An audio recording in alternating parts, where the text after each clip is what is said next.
Hello, it is me, Seth, slash Mistaken Potatoes, slash Fruit Snacks. It's making a comebacks. Here to welcome you to episode 24 of Non-Standard Action. Fruit Fire snacks? Resistance. This is something I said a long time ago, but somebody reminded me that I said it. In what context did you say it? Was it on the show? It was on the show. Yeah, let's just focus on this for a while. No, I mean, yeah, if you want, we don't have anything else to do today. Yeah, much like the game, if you want to go do something, I'm not going to try and stop you necessarily. So, I mean, we can just go birdwalk in this direction. No, it's a Mega 64 reference. Garrett Hunter sometimes would do intros where he would like give himself like 5 nicknames, and one of my favorite ones that he ever did was Fruit Snacks. I just thought it was a really funny name, and Shades reminded me that I did it recently, so I thought I'd bring it back. Yeah. Bringing back the Fruit Snacks. Anyway, you are a fruit snack. Wow, I don't. What an odd insult, you fruit snack. Hopefully it's snack with 2 Ks. I'm trying to figure out if I should be insulted or if I should like. Yeah, no, fruit snacks are word. You can't just use that. You hush, Leaf. All right. Anyway, with me, as always, is the half-orc soldier. Who's not a half-orc anymore? Right, like I don't know. And will fight without his soldiers now. No, well, the Anasanoi hottie who is having an out-of-body experience. It's a work in project. That's pretty good. I don't know. We got to figure it out at some point. And then she is pale. She is small, and with her best friend, she knows it all. It is Mouse. Good morning. I'm getting some echo from somebody. I'm not sure who. I apologize. That's probably me. Gotcha. Huh? He is big. He's a lizard. He's part entropic wizard. It is Minden. Hello. I really wish you'd stop bringing up the entropic bit. Oh, it's part of you forever. Only 8/9 entropic wizard. 8/9, very specifically. And she is the Riforian mystic who's got the quick fix fixing people, Caitlin. Good morning. And the goopy boy envoy, Herald, of course, bringing up the rear. Goopy boy envoy, is that one new? No, I like I've been saying it for like the last 4 or 5 episodes now. Yeah, and I like it every time. Well, I'm a monster then. You're a monster. Very typical for people not to pay attention to anything involving Herald. I get it. He's just so forgettable. Wow. of all the things I would use to describe Herald, I don't think forgettable factors in. I'll just run the stream over here. Yeah, you do that. Good morning, everyone. Just checking in, seeing how everyone's doing. I do know for a fact that somebody is probably a little bit more elated than they normally are. Who is it? I don't know. It's probably Leaf. Oh, okay. I don't know about that one. Deflect. I was gonna say Tom. Because from what I understand, you have signed a life pact as of yesterday. A life pact? Yeah. It's more of a promise to sign a life pact. A promise to sign a life pact. A promissory note. a pact. To sign a pact. A band of metal was exchanged. And yeah, we were out in nature. It was really nice. Weird. And tell the bit about the ghillie suit. Oh yeah, so there was a ghillie suit involved.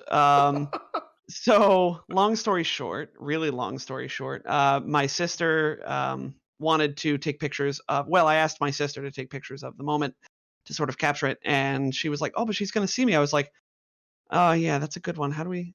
And then she sends me an article. Sister wears ghillie suit to hide in bushes while taking pictures of brother's engagement. And I was like, wow, that's oddly specific. Let's do that. And so we were in a state park, and my sister, parks her car somewhere and ducks off into the woods while we're going on a walk. And then we get there, and she takes the pictures while I do the question thing. Good work. Thanks. Yeah. Question I- thing. I think, as Simon said yesterday, it's kind of like it's not supposed to be a surprise, right? Like in terms of the answer is not supposed to be that surprising. Right. You kind of like ask once you're pretty sure. It's But, all very formal. Yes. Yeah. No. There were. Though, asking for a friend, definitely not for me. How much does a ghillie suit run these days? $40. It was very reasonable, and the quality not we that got was bad. pretty good. No, yeah, it's That pretty good. sounds like a really good way to stalk somebody. I mean, anyway, so we have an episode of Starfinder ahead of us, but we also have at the end of the episode, which will be a little bit shorter than our normal fare, an interview with none other than Ron Lundeen, who wrote the previous book that we did. Everything starting roughly at the Salubrium and ending after Ezorad. That's his, I would say that's his work. I think maybe the players would say that's his fault. I'm not sure. So we'll just have to find out. I'm when pretty we sure conduct- he didn't design the enormous source of power that tempted Ninden to use it. No, it I'm says pretty sure specifically he in the book that got it. Ninden kills Gur with his powers. Like, it's written in there. Wow. What Yeah, did no, they I do think to that was a sad thing. Ninden Wow, and he's the Gur? good. Oh, know. this is good then. Yeah. I can just take out all my made up pent up aggression on Ron instead of you, Seth, right? Like as soon as he Yeah, comes it's on, I great. can just start shouting at him. I've just been so good about it. I've been so quiet. Like I know that it's not my fault, but I haven't said it this whole time. I've just been biting. I've just been putting up with the abuse. Really, that's what it is. Well, we appreciate it. Yeah, that's the mantle of the GM. Yeah. Putting up with the players' abuse. Sometimes it feels like it, doesn't it, Seth? Well, no. Honestly, there's no abuse. There is a lot of actually. That happens a lot. I do know this, but that's fine. Well, That's- actually, we don't Well, yeah. really often. Well, that's the idea of a character, right? Like, the game is like, here are the rules, and then like I recite a rule, and then somebody's like, well, actually, my character has this that makes this rule different. It's like, oh, okay. You just have to absorb the actually, like the sea. It's like a waterfall cascading down on your head. Anyway, I see your rule and substitute one of my own. yes, this is Soldier says no. Anyway, anyone want to play Starfinder? Please. Yeah. Bonk, yeah. I guess. I could take it or leave it. Yeah, maybe. We all assembled at the same time. As adults, all 6 of us got together at the same time. Might as well play a game, I guess. That's Let's see. ostensibly what we're here I for. suppose. I demand more enthusiasm from this group. Woo! I just Much went into better. the red. I think that's a Future. Hey, you know what? It's okay. I'll clean that up. I'll clean that up in post. Future listeners, I'm so sorry. Well, when we left off, Gur, now in the body of an alien creature called an Anasanoi, had reunited with the Sundiver crew. They arrived in the city ship of Kalanal in response to a call for help from somebody who called themselves Feyferl. Or Falafel, I think, is one of the names that people said. Anyway, the intent was to assist in liberating the city from an invading Ifriti force, though the task seems much larger than they originally thought after arriving, with massive warships waiting just outside the protective shield of the city ship Kalanal. Via secret communication, Z4 guided them into the city with an access code and directed them to a landing pad, which was thought to be safe at the time. Once there, it turned out to be anything but the nearby anti-air turrets activating and making quick work of the Sundiver's shields before shooting it out of the sky. Kalen acted fast, reducing the damage from the ensuing crash landing, which ended up being quite beneficial due to the fact that they came face to face with a massive flaming dinosaur when they disembarked. Arriving with Z4 and 3 other Anasanoi, Gur helped dispatch the Azur soldiers loyal to the Malika army as well as the dinosaur. And that's where we'll pick up with the team making a reunion as well as first contact. It's double duty.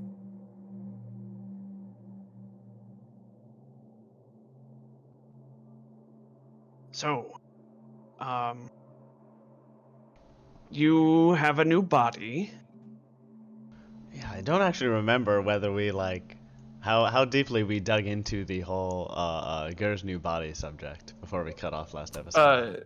There was lots of hugging, and then Mouse kicked I don't him in think the there was- shin. There was a Yeah, slap. there was hugging. Yeah, and Or there no, was a slap. punch. Yeah, I Either way. forget. Gur, was it a slap or a punch? Which one was it? Linden got one of them. Oh yeah, I remember the hugs because I did a weird goopy hug. Yeah, well, that's Yeah, it's all a coming that's a together. Herald signature. Yeah, an all-encompassing hug. I don't know if Herald knows how to do things not goopy. That's true. It's all a He's a little bit goopy goopy boy. with Herald. The goodest So- goopy boy. So while witnessing this, Z4 will actually turn to the other 3 Anasanoi there, Mephram, Dayan, and Terjak, and tell them to clear the sector and report any Ifrit sightings. So they end up splitting off and circling around the building, clearing the sector in general, just to make sure nobody's coming. So, wouldn't you know it, I watched all these holovids about how to do first contact, but somehow Gur managed to do it for me anyways. Did you tell him all of the things about what we value and make sure that we're all on the same page, Gur? Yes. That Geary fellow was very insistent that we make sure that we find values that both cultures share and really pound those in. Yeah, I already did that, but if you want to do it too, I mean, I wouldn't blame you at all. In fact, why don't you go ahead just because it would, cover all the bases. Z4, who had been witnessing, and again, we're talking about a species that has the ability to kind of see thoughts, see emotions, as well as project them. Kind of sees that there's a thing between Gur and Ninden, and Z4, remembering that he has asked the others to help him recover this place. He looks over at Herald, who seems to have asserted himself as some sort of leader, or at least he talks a lot. That's me. We'll refer to Herald and say, if you come with me up to the command center, I'm sure we can recover this base. I think seems like these two probably have something they need to work out. Ooh, does he ship it? Well, if he's speaking telepathically, you're not really sure if he's also talking to Gur and Ninden at the same time. He might just be talking to just Herald, Kalen, and Mouse at the moment. Sure. Mouse is actually already inspecting the weapons that Gur has. Like, Oh, she sure. might not have noticed, but she now has his gun in her hands, and she's turning it over and looking for, like, technology-y thingies. She's using like the pickpocket method. Like while he's distracted, she just kind of slowly slides it out of his hand. She has ranks in sleight of hand. Oh, well, that's right. The only character in Starfinder to ever take it. Yeah, look, I had bold plans that have never come to fruition. Oh, I feel responsible for this somehow. So, No. anyways, we came from the burning archipelago. We value friendship and compassion, and burgers. While you're saying this, Z4 actually heads up to the base of the tower, where he's inspecting the elevator, which does not seem to be responding. But he reaches over and opens a hatch to the left of the elevator, and it seems like there is a ladder that reaches up to the top. And he says, "Well, you'll have to tell me more about it. Let's head up top." Oh, okay. All business. I get it. We are That's in also hostile- something we value. Yes, business. Well, we are in hostile territory. Yes, currently. yes. So sorry, I'm just very excited. It's my first time. At that, he kind of pauses and he goes, "If only you understood how I would feel about this in any other circumstance." Yes, well, let's see if climbs we up can the figure out how to get this whole station back in control of you guys and not the Malika group. Got it, Malika. Got it this time. He said it right. I'm so proud of you. Confetti and streamers drift down from the rafters. Yay! It's a day to mark on the calendars. Dang it, now I'm gonna hear myself say that all the time. Shade said that I say indeed a lot, and I do. And I don't know. Do I need to stop saying it? Should I keep saying No, it? you good. No, indeed You're is fine. just fine. It's better than the way I used to say 6 of one, half dozen of the other all the time. Oh, we all have our own. We all have like ticks, Yep. local ticks. Nope, not a Kalen one. Mouse. Kalen Mouse, are you going up as well, or are you gonna stay Oh down yeah, here? I mean, like I didn't realize we were invited. Oh yeah, no, he was he was inviting anybody. Who, Okay, so we all go. Suggesting that maybe Gur and Ninden had something to work out, saying maybe they should clear out the rest of the hangar together. There is a giant dinosaur corpse laying next to them. Yeah, and I was inside that up until very recently. You got a little bit of goo on you. Yeah. Doing a little Herald cosplay at the moment. Oh, Ah, gross. Gross. Gross. Yeah, exactly. You suspect that the claws on this thing are probably really valuable. Oh. So, I guess Ninden will waltz over to... Not waltz over. He'll walk over to I figure the dinosaur. correct. He stomps. No. He sachets. No. Well, waltz definitely felt far too Skips, whimsical. tangos. He saunters over to the dinosaur. Sauntering. Yes, it's a classic. Yep. A classic saunt. Classic moody. Yes, I am a Now, saunt. see, I Um, I imagined Ninden was a mosier. Oh, do a mosey. Yeah. He's definitely more stompy lately, now that he's got Sure. powered armor. Clomp, clomp, clomp. Yeah. And he crouches down to examine the dinosaur thing. Phasic claws. Ooh, phasic claws. Mm-hmm. Nice. Not only are they valuable in game terms, you think a pair of these would fetch you about 3,000 credits. Wow. All right. Well then, Ninden calls over his shoulder to Gur. Do you want to give me a hand with these? Gur's already behind him. Of course. And so we set to work. Listen, Gur, there's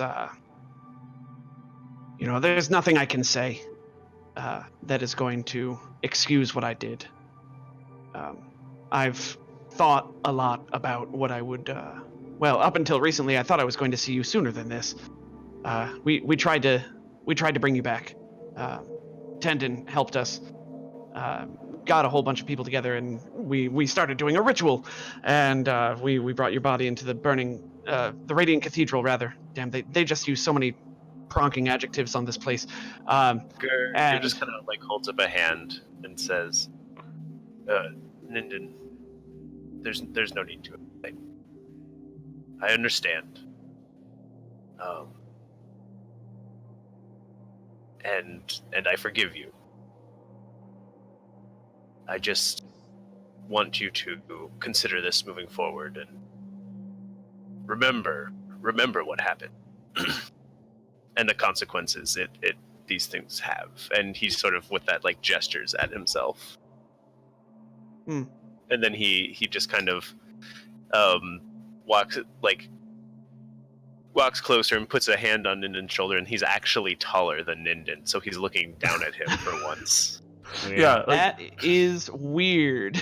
well, I yeah, know. there's a thing about it. It's like the legs, because of like the kind of like hunched nature that they tend to stand in. Probably like on a normal posture, roughly around the same height as Ninden. But if you stand up tall, yeah, absolutely, you do stand a little bit taller than Ninden. But you are much more slender. Yes. He definitely makes a point of standing as tall as he can as he says this. Yeah. Ninden looks up and I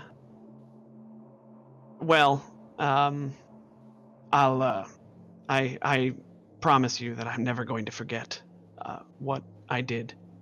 And if it's any consolation, and he gestures to himself, in fact, I picked up some gear that makes it so I'm not going to rely on entropy anymore.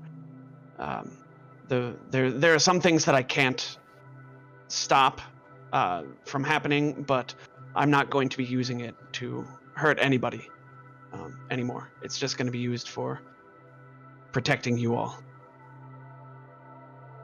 Oh, this is an interesting development, and with the communication comes just a very strong feeling of confusion. Actually, Inger continues with, I wouldn't have assumed you would have abandoned your powers like this. That's a very drastic move. It was a very drastic thing that happened. It cost me my best friend, and there was no way that I was going to touch that stuff again with what it had done. And Tendon tried to talk to me about how this doesn't necessarily have to be the end of my manipulation of entropy, and that I could learn to control it, and this was an isolated incident, all that stuff, but I don't see a point in tempting fate. I thought I could control it, and I did, and to great effect. But this one time was one time too many that it got out of control. And so, better safe than sorry. Gur just kind of nods knowingly and turns to the beast and sets to work without really saying much more. Ninden does the same. Before he like stands up for a second, and he's like, actually, in terms of new gear that I'm new gear to me that I'm carrying, I actually have a few things of yours, and he pulls the hand cannon out and pulls the star knife out and hands them both, offers them both over to Gur. I kept them safe for you. I even I got a chance to fire off old at the fire monster. Never understood Yes. the name And he just kind of like leaves it hanging there, hoping that you'll pick up on it, and that's entirely up to you whether or not Ninden kind of like does. But not leaving much room for a response, Gur then takes them both, kind of like looks them over. They feel strange in your new hands. Yeah, I know. He chuckles to himself. He's like, I think you should hold on to them. This this new form, I can't even fit my finger through the trigger guard here on this, and he like kind of tries to hold the hand cannon, and his massive digit just doesn't fit in properly. And besides, I haven't even got this body's biosignature in the cannon yet. See, and he like puts his goes to try and hold it, and it a light on the side flashes red, and it beeps and says something in Gur's old voice, like access denied. Face. Ninden actually laughs. Oh, well, that's a funny problem to have in a way. Yeah. So why don't you hold on to it for me, and take good care of it, and we'll just call this good. And I do have this after all. He goes to like hold up his big old cannon and realizes it's not on his back anymore. And he's just like, what? Mouse, damn it, give it back. And we cut back to where Mouse is. Well, I was going to say real quick, as they continue down there, they will also find in the shuttle, the crash shuttle, there's the body of another Nissalora in there, actually. It died in a crash, and you suspect the other one came out of the ship after it crashed. So you're telling me there were two of these things? Yes. Oh my god. No wonder the ship crashed. Yikes. Yeah. But you can also harvest the claws from the other one for an additional 3,000 credits worth of phase-it claws.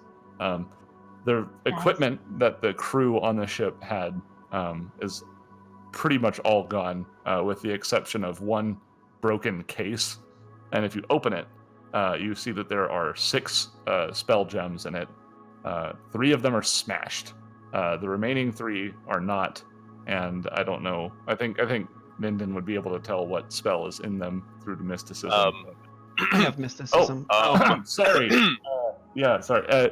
There are people present who have the ability to understand that the remaining 3 spell gems have the spell tongues on them. Gross. Just some tongues lying here in the. Yeah, in just the three tongue gems just hanging out. Heh. Are the broken ones worth doing anything with, or no? I bet there's a weird drug addict out there that would pay top dollar. That's to what I'm snort saying. Some though, crushed spell gems. You got any tongues I can schneef? Anyway, we'll go back up to the command center where the rest of the crew is, and Z4 is looking over the computers, but he doesn't quite know what he's doing in that realm. He's not a technician of any kind, so Mouse has free reign over this alien technology. Mouse just kind of like nudges him to the side, cracks her knuckles, cracks her neck, and starts tapping away. I don't really know if cracking your neck is necessary to use a computer. Mouse just looks at him. I'm sorry, Mouse. Do your thing. That's right. So while Mouse gets to work, Z4 will just kind of shrug and then lower his weapon finally and kind of lean against one of the consoles to look at all 3 of you regarding you, and he'll say, well, I can't thank you enough for coming. It means a lot, not just to me, but our people, that somebody out there would help us. Of course. The Malika are all of our problem. But even if the Malika weren't here, I like to think that the Pact Worlds in general have established a reputation. There's plenty of precedent for rescuing previously unknown bastions of civilization. We're all very welcoming out there. Z4 nods and says, we know. We've been monitoring your society for some time now. Oh, you mean longer than when you reached out to us? Wait, what? Why? Why haven't you, gotten in contact? It's not for lack of trying. He thinks back and he goes, back when I was young, we had developed the technology to see outside of this star, the one that you call Mataris. And we were aware, at least within near space, of society outside or even within the sun. And we wanted so badly just to talk to somebody. We've been here for so long, and unfortunately, we just weren't able to establish contact. And I think now, Fayfell described feeling some sort of great barrier broken, and I think that's why she was able to reach you, and why she was able to finally reach the archipelago. Mouse exchanges a significant look with Kaylin, like, that was probably us. Oh, Harald just says it. Yes, we found this strange darkness engine in the heart of the sun. It was, among other things, maybe it was also keeping your race at bay. Do you know, where did you come from? How did you come to be inside of a sun? Obviously you aren't made of fire or anything. He leans back and tries to think the best way to summarize it. Have you been here since the gap? You interrupt his thought while he's like trying to put it together, and he looks at you and he goes, "Oh, is that your name for the missing knowledge?" Harald nods. Yeah, indeed. We've been here since before that happened. The best we've been able to put together. We have come from another system long ago. Something made it so that we were not able to inhabit that system anymore, and this city is actually a ship that traveled from that system, bringing nothing but families, generations of Anasanoi, and we were all in a long cyostatic sleep for the entire journey. And when we woke up, we were here, inside the sun. And with our systems significantly damaged, we were not able to continue our journey, so we ended up making our home here. Well, hopefully we'll be able to figure out some way to get your people out, if that's what you desire. I suppose drift engines don't really work in here. He doesn't even know what that is. He doesn't know what a drift engine is. That's you say that and the words don't make sense in his brain. But I thought Trian told everyone. At the mention of whether they even want to leave, he goes, "Well, that's something that I'd say a good number of our people would desire, but there are others who would rather remain here and remain insular." Of course, we will respect your wishes, whatever they happen to be. He nods. But then he realizes that he's letting this nice talk about what he would like to talk about get in the way of the situation at hand, and he just kind of shakes his head. And he says, Let me give you a quick rundown of the situation so you understand what you're dealing with here. Okay, this is only the second revolution I've been in, so you'll have to be you'll have to be patient with me. He chuckles and he says, "I never thought I would see a day like this in my life, if I'm going to be honest with you.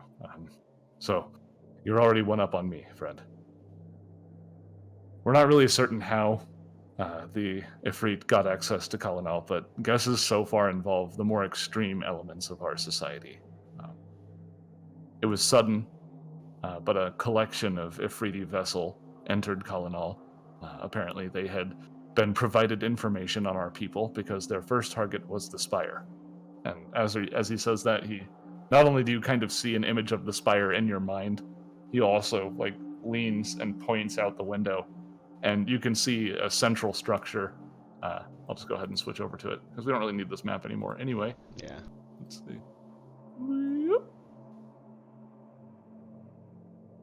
That is the official map changing sound effect. Yeah. There we go. So where are we right now?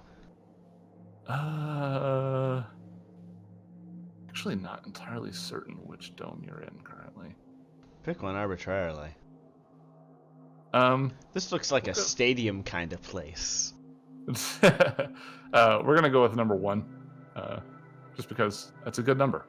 Yeah, it doesn't actually designate which dome you arrive in. So, at least I didn't read it.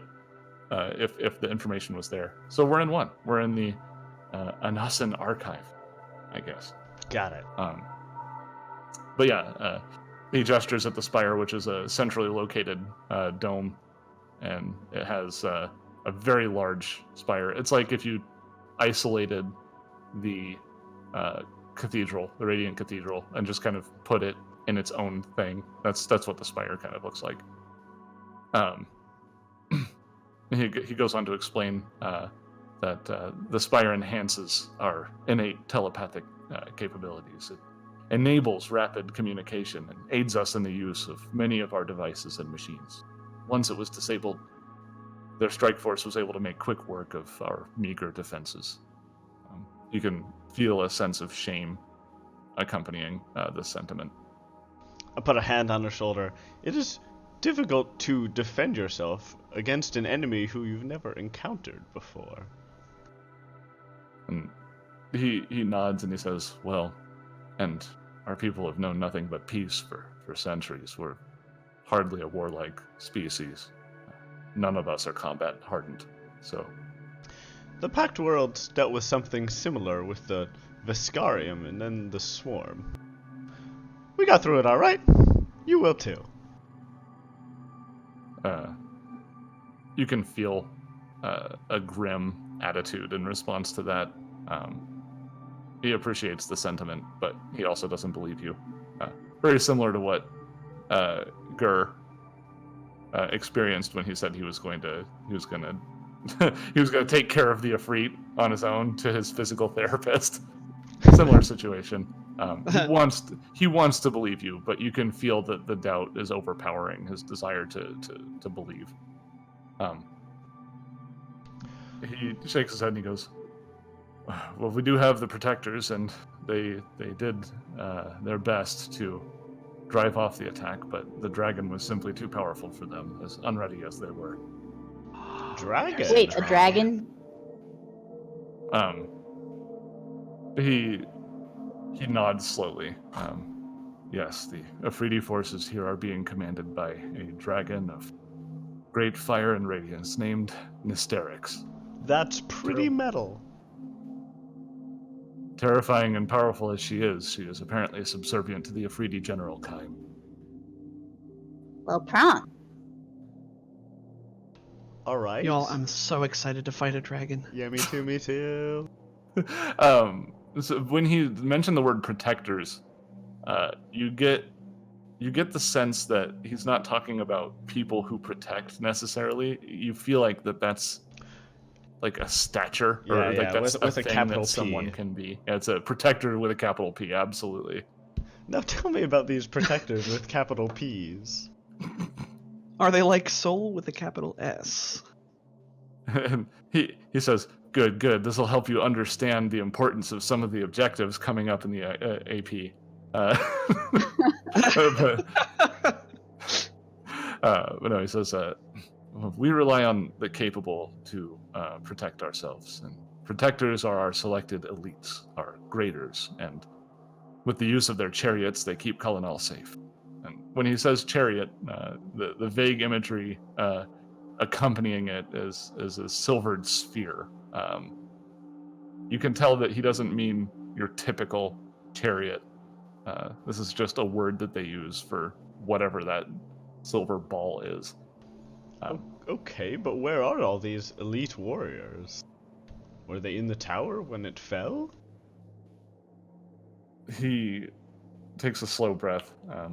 He says, 4 of the protectors formed an accord, something that can be done when you have 4 chariots. They can link together to create this powerful vessel. They attempted to stop Nysterix, and unfortunately they were taken down, and in the process they caused some damage to the spire. He gestures over to it, and if you look closely you can see that there's an imperfection on the side, maybe a little bit of smoke coming out of it. Could And- Ninden and Gur have returned by this point to hear this conversation, or is this Oh yeah, happening while we're... You guys can come back whenever you want. I just figured Okay. that we would let Ninden and Gur have a little talk, because I figured that was important for them to have. So Yes, absolutely. Okay, cool. Then Leaf, is it safe to say that Ninden and Gur have returned at this point? I'd say so. I don't want to make decisions for you, but... you're just gonna leave the claws down at the bottom of the ladder. Now we, Oh, can I we guess- come up carrying Carry them. them up. Hey, we have like 5 null space chambers on this team at this point. So Yeah, what we don't carry objects with our hands? That's true. how pedestrian. What are we, barbarians? So we come up normally with Uh-huh. no claws in hands. Yeah, sorry to interrupt the conversation. I just wanted to like be able to react every now and then. Yeah. No, it's fine. Interject with questions. Gur, you get a good nod from Z4 when you come back into the room. And I return it. But yeah, he goes on to explain. The other 4 protectors were scattered. We have only 3 remaining. We have Niralayan, who is at Resistance headquarters with us. We have Feifel, who unfortunately, as a result of her great exertions trying to reach people, has fallen into a deep sleep. And we have Meren, who has been captured by the enemy. So, really, we only have 1 left. Hmm. You mentioned. Sorry, you can go. Go on. All right. You mentioned the more fanatic members of your race. So how could they be so fanatic as to invite people to destroy you?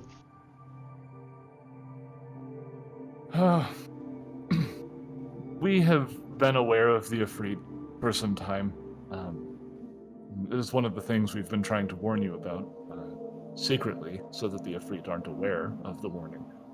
But they had approached our city a few times, and we had even let a few of their people in. But ultimately, it was decided that we didn't want to interact with them. They were far too brutish, warlike, for the tastes of our people. Though, as I said before, there are differing sentiments as to how the Anasanoi should integrate with other species, and there are the traditionalists. I'm not really sure where I sit on this, but the traditionalists believe that we should remain insular and should only keep Kalanal to itself and exist as a pure species.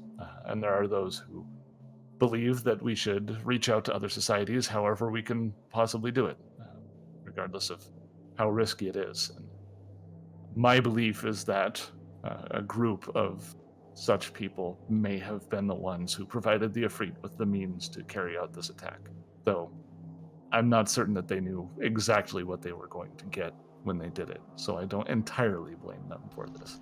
I see. They were hoping the Ifrit would come peacefully. Yes, but unfortunately it seems that they want to use our city as a base for a greater attack. All right, fair enough. We have plenty of problems like that on the Burning Archipelago. Turns out politics are not limited to any one species. He chuckles. I don't suppose you have any of these chariots extra that could be used against the enemy. There's 1 chariot for 1 protector, correct? He nods. Feifel has her chariot, of course, she can't use it in her current state. Niralan has her chariot as well, but only one protector has proven to be insufficient against the forces that they've brought here to the city. The one from one of our fallen we have it, but unless you are a protector, you cannot use it. It is a special weapon. It's a weapon that you bond with. You become one with it, and it's not something that just anybody can do, unfortunately. Are we talking like a Voltron type situation here? They absolutely are doing that. Oh my god. He doesn't. I don't know. You say the equivalent of like a Voltron, like some sort of Voltron equivalent for the Pact Pulp War. culture. Space Voltron. Yeah. Pop culture. Sure, space Voltron, because Voltron wasn't space enough already. Exactly. It's Voltron in space. No,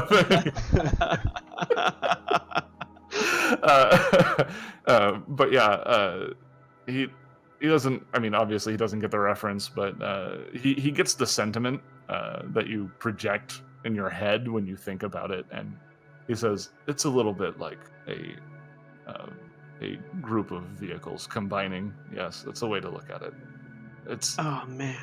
when it comes to the actual the level at which it bonds with you, it's something much deeper than that. But that is a very simple way to put it. How do you make new ones? When you have a new protector, they need a new chariot. I don't know how you make a new one. There have always only been 8 protectors. It is a title that is handed down. Now, of those 8 protectors, have they all been, on the same page about the Ifrit and, their stance, their approach to the city? Or are the protectors sort of above the mundane politics? He chuckles at that. We have. There's evidence that in time past we were a more governmental society. However, this utopian living that we have here in Kalanal, we found ourselves less reliant on a need for government, and instead the protectors have become something of a surrogate. They are not only our protectors, they are our moral guidance, they are our leaders, they are revered by all Arasanoi. So the loss of 5 of them is tragic, and I would like to prevent the loss of a 6th, if at all possible. Of course. How are new protectors chosen? Is this a democratic process, or...? It's a ritual. It's if one is deemed to be worthy, they can be made a protector through a ritual. But in the current state that we're in, such a thing couldn't happen. Ninden side-eyes Gur. Okay. Anyone Mouse, else? While all this has been going on, you've been able to just kind of absent-mindedly get past the Afridi hackers' efforts. And firewall, eh? Yeah, you broke past all of it. I'm not even going to make you roll for it, because... I'm just kidding about, firewall. Fire. Oh. Wall. Yeah. Oh. Yeah, Afridi firewalls are pretty strong, but Mouse was able to get past it. Damage. I saw the DC, and I was like, Mouse doesn't even need to roll for this. Like, she'll miss it on a 1, maybe. But, so while you're all talking, the lights kind of turn back on, and the elevator door opens. Doodle-doo. You are now able to access the Afridi network. That's not true. I didn't say that. Ninden turns around at the sound of the elevator. Is somebody coming off the elevator, or? No, there's Mouse got it working again. Oh, I see. Okay. Yep. Elevators operational. All right, Mouse, what you got for us? What do I have? You just know that probably one of the technicians that you fought after you got here worked to disable this building and take over the turrets. You know that the turrets are not going to fire on friendlies anymore. You've figured that out, and also power's been restored. This is back under Anasanoi control. Okay, so Man, I'm good. So the Ifriti did like a suicide attack, and their ship crashed, but they were able to, some of them managed to get out of the ship and were able to hack into the turrets. Looking down at the ship, Z4 shrugs and he says, maybe that could be what happened.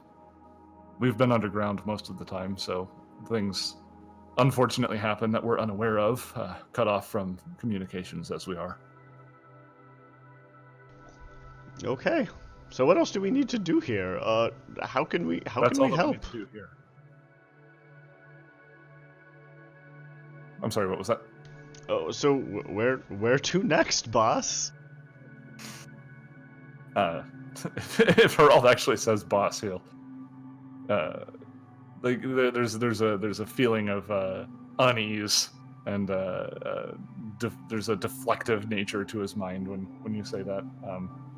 But he says, well, we should head back to HQ then, and I'll have you meet the team and let you know what we're dealing with. All right. We'll help in any way we can. So, let's see here. Let me change up the song. Different song. A different soundscape? Soundscape. Well, this is just more of a song because there's no sounds accompanying. But eventually, you get back down to ground level. The others return, and you're all guided to the APC that Gur took here to help meet you guys. It's spacious for the lot of you, but it's a fancy hover truck. But it has armor on it, so it's neat. Armored Nice. person carrier, probably. Yeah, armored personnel carrier. Sorry. Oh, Like I said, yeah, very close. Armored person carrier. It carries armored persons. Armored pickle carrier? I don't know. Yeah. You can't They get love on this pickles. vessel. You're not wearing enough armor. You have to be Soldiers Pickle only. Rick to get on this vehicle. Anyway, I think I described it previously as being somewhere between an APC and a yacht in terms of design. Very Mass Effect, very Mako style. Good stuff. Mm-hmm. But yeah, the APC is driven through a nearby park. Sorry, my throat is bothering. One sec. It's driven through a nearby park, weaving between trees, an amphitheater, sculptures, and other structures before emerging onto a nearby road.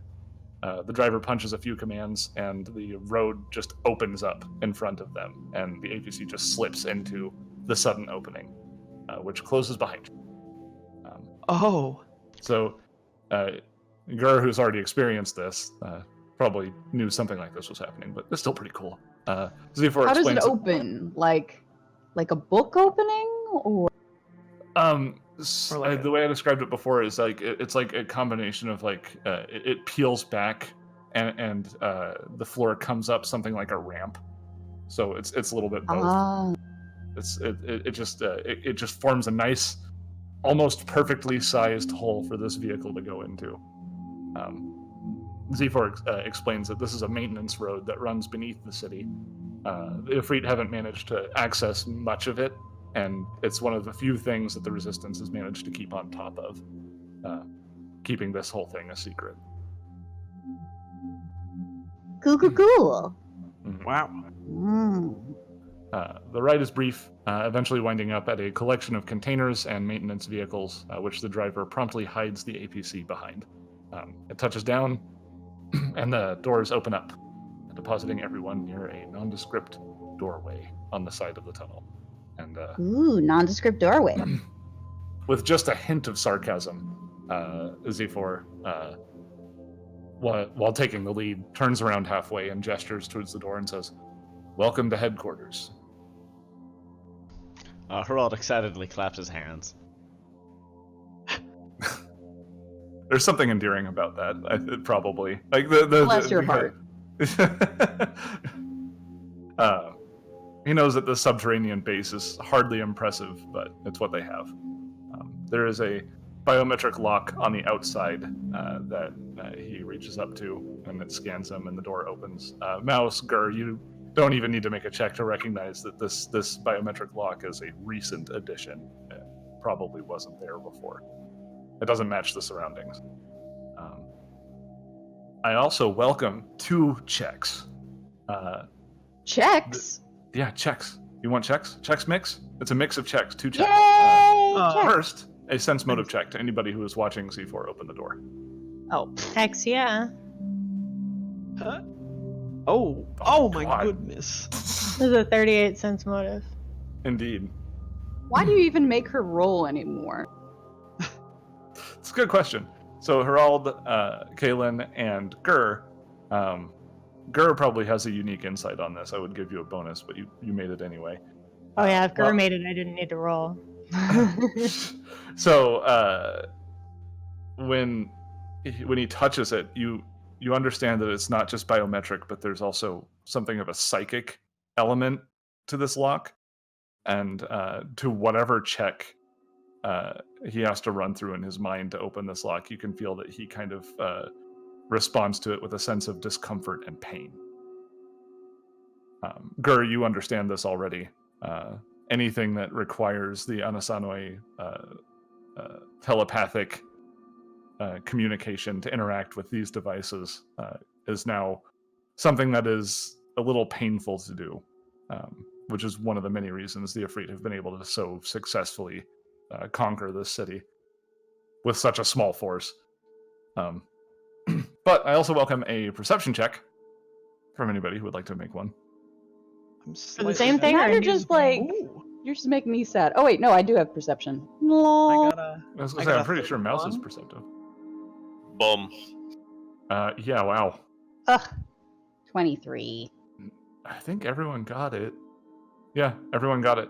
Woohoo! You all notice that there is a dark dome-like module above the doorway, and with close inspection, like while you're waiting for the door to open, you understand that this is a combination of a camera and a deployable sentry gun that has been installed. Fair there's- enough. They have some defenses. So he's not lying about this being headquarters, probably. Once inside the Resistance base, you see the same luxury cruiser resemblance I described to Gur. The hallway and rooms laid out before you are much too fancy for what they're currently utilized for.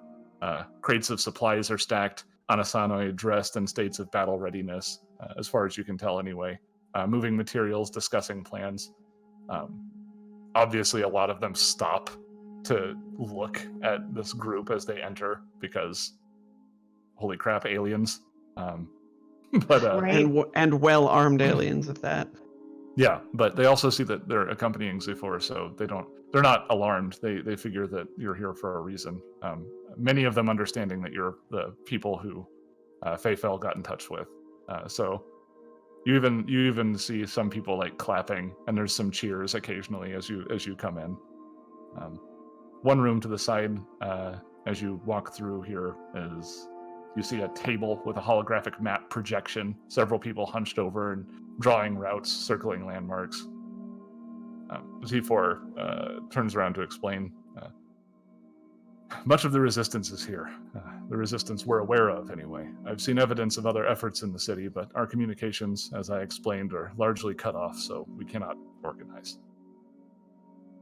Mouse, like, taps Ninden on the back, like, to get his attention. Yes. Ah! And she holds up her hands. She can barely see to, like, the table height, because everybody is so much taller. She's gonna Ninden- ride around on his shoulders unless she can't. Ninden obliges and sits her up on his one shoulder. I imagine his shoulders are a little wider in the powered armor, so it's enough of Probably. a seat for her. because the other shoulder has a giant cathode cannon attached to it. So that's Yeah. not going to work. We balance out. Yeah, there we go. Yeah. Yeah, you feel Better for your balanced. back when you carry a. Yeah, Balance this on is going to the be much shoulder. better for my spine. I like to imagine that the power armor probably makes that adjustment for you, because otherwise, Oh. what's the point? But Yeah. it just makes another adjustment. It's like, oh, I don't need to adjust anymore because now there's a mouse on the other side. Yeah. More energy efficient. They probably weigh about the same. Alright, so where's this protector that you mentioned?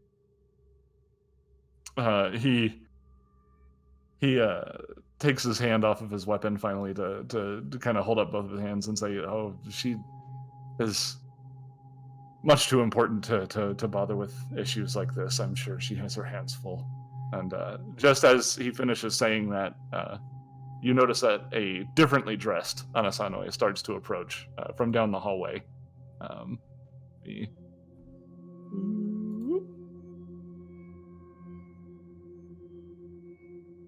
Ooh, fancy hat. Indeed, she's got a very fancy hat. That means she's important. So when you, not only does this, I guess the colors she's wearing is probably something that would catch Herald's eye. They're They're very fun colors. Herald. They're very fun colors. But something else you notice, Herald, is that as she passes down the hallway, other rank and file Anasanoe kind of stop what they're doing slowly and deliberately, and then deliver some sort of salute. Gur, this is a gesture that you've picked up on if you'd like to join in on the salute when she approaches. Oh, absolutely. Oh yeah, Herald does too. Protector? Do a culture check to see if you do the salute Gonna. correctly. Ah, come on. 27? Yeah, you get it. What an embarrassing. Z4 kind of turns on his heel and goes, "Protector Niraleon, I didn't expect you. Let me nail that name a little bit harder. Niraleon?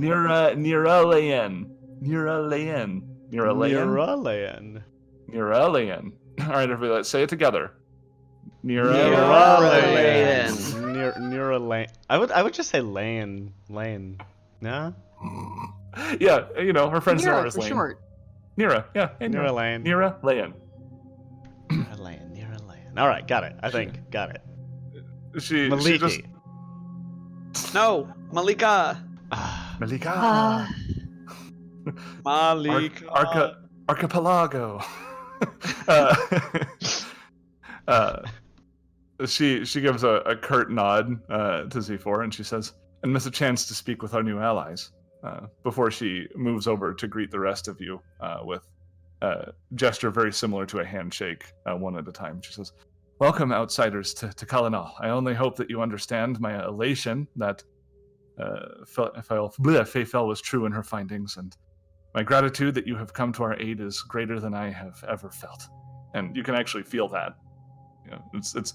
She ain't lying. You can feel that she's very, very happy to see you all. Wow.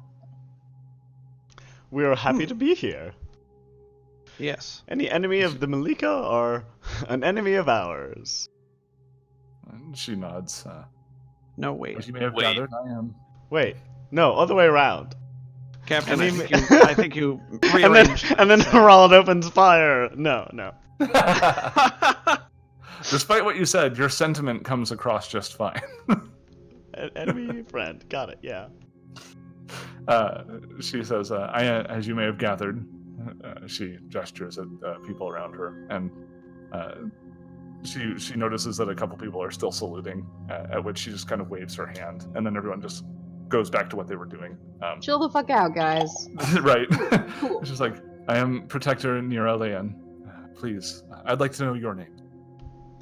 We are the Sun Divers. I'm Herald, and this is Mouse, Ninden, Kalen, Gur.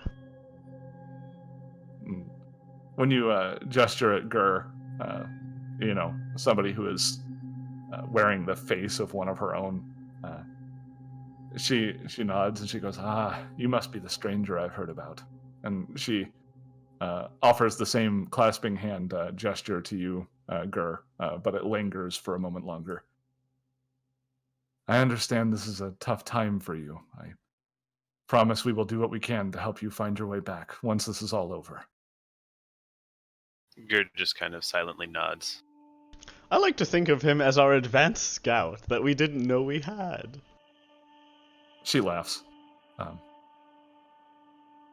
She turns back to explain a little bit more of the insight, a little more insight into the situation. She says, "We, unfortunately, we're at a great disadvantage. Something I'm sure that Z4 here, the grim individual he is, has probably explained to you, but I am the only protector that remains standing and available at the moment. Faithel rests, unfortunately. Her sleep is a great price to pay, but if it's able to bring us strong allies such as yourselves, it may be worth it. We'll see if it pays out in the end. We will we know try she to is... be worth it. She nods. Marin, we know, is still alive, but she is in the clutches of the enemy. And recovering her should probably be one of our highest priorities. And Z4 kind of steps forward and says, "It is, my lady." Well, Z4 has spoken much of the way that they took out your communications. Is there any way we can solve that? A resistance is much more effective when it is able to talk to its various pieces. She nods and she says, "Well, the spire, first off, is what they hit, and unfortunately, that makes using our chariots much more difficult, as well as just generally interacting with the technology that we have here in the city. It's all based off of the service that the spire provides for us. So, attacking that was a very smart move on the Afridi's part. Unfortunately, recovering the spire is going to be more difficult than I would like it to be, because that is currently where the dragon Nysterix and her forces reside." So that's a couple of levels from now. Probably not. At least one higher level before you go to those encounters. Yes, I would recommend it. Probably That not. sounds like an attack. end of book boss. Ooh. Straight to the dragon. Straight there. Yeah, just tear out all the middle pages of this book, Seth. This isn't Breath of the Wild. You can't just go straight to Ganon. But yeah, she explains that not only that, but different data centers were taken throughout the city. Mouse, this is pretty basic to you. There's a network running throughout the city. The data centers are where the network passes through, and a number of them have apparently been captured, which means that the general communications network is now an Afridi network, and the Anasanoi don't really have access to it anymore. A Major network problem. runs through it. God, what if it was like Token Ring? Does anyone here understand what that even means in networking No. terms? No. Cool. All right, I won't talk about it then. I'll Google it. I'm sorry? Nothing, just gonna just checking what it is. Just gonna Google Oh, it. it's a communications protocol for local area network. Mm-hmm, mm-hmm. And if one system goes down, the whole thing goes down. It's like Christmas lights. Hassle. Yeah, I'm a it's data just guy a and a hassle. network guy. But I thought you were both computer guys. Doesn't that mean you guys. know all the same things? Yeah, there's only one skill in real life computers. It's just computers, and when you get better at it, you understand everything. Everything. Oh man. I get that a lot at work. What, Yeah, you no. mean you don't understand how the server works? I'm like, no! I can build my computer. I can't, no! There are more subsets of knowledge in the computers field than there are like subsets of metal music genres. Like it's insane. Whoa. Bold claim. Oh, maybe that's not accurate. I could probably be very wrong. Yeah, I about that. recently learned about, like, what was it? Baby metal, I think it was called. You only There's recently learned also- about baby metal? Yeah, Jeez. There's there are a lot also, of types of metal.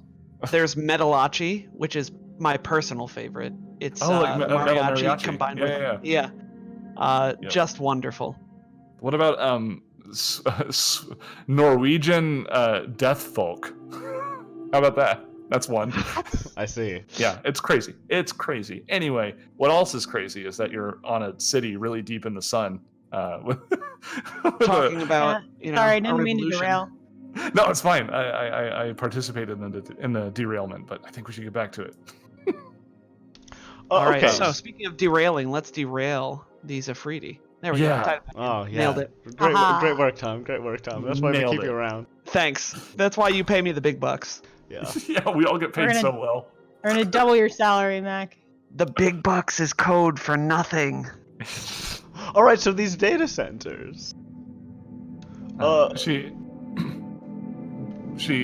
looks at Z4 and says, "I think Z4 will be able to fill you in effectively with all of this." And, she looks over her shoulder and says, "I do actually have things I need to attend to, so I will part for now. But I do look forward to working with you, Sun Divers. It's wonderful to meet you."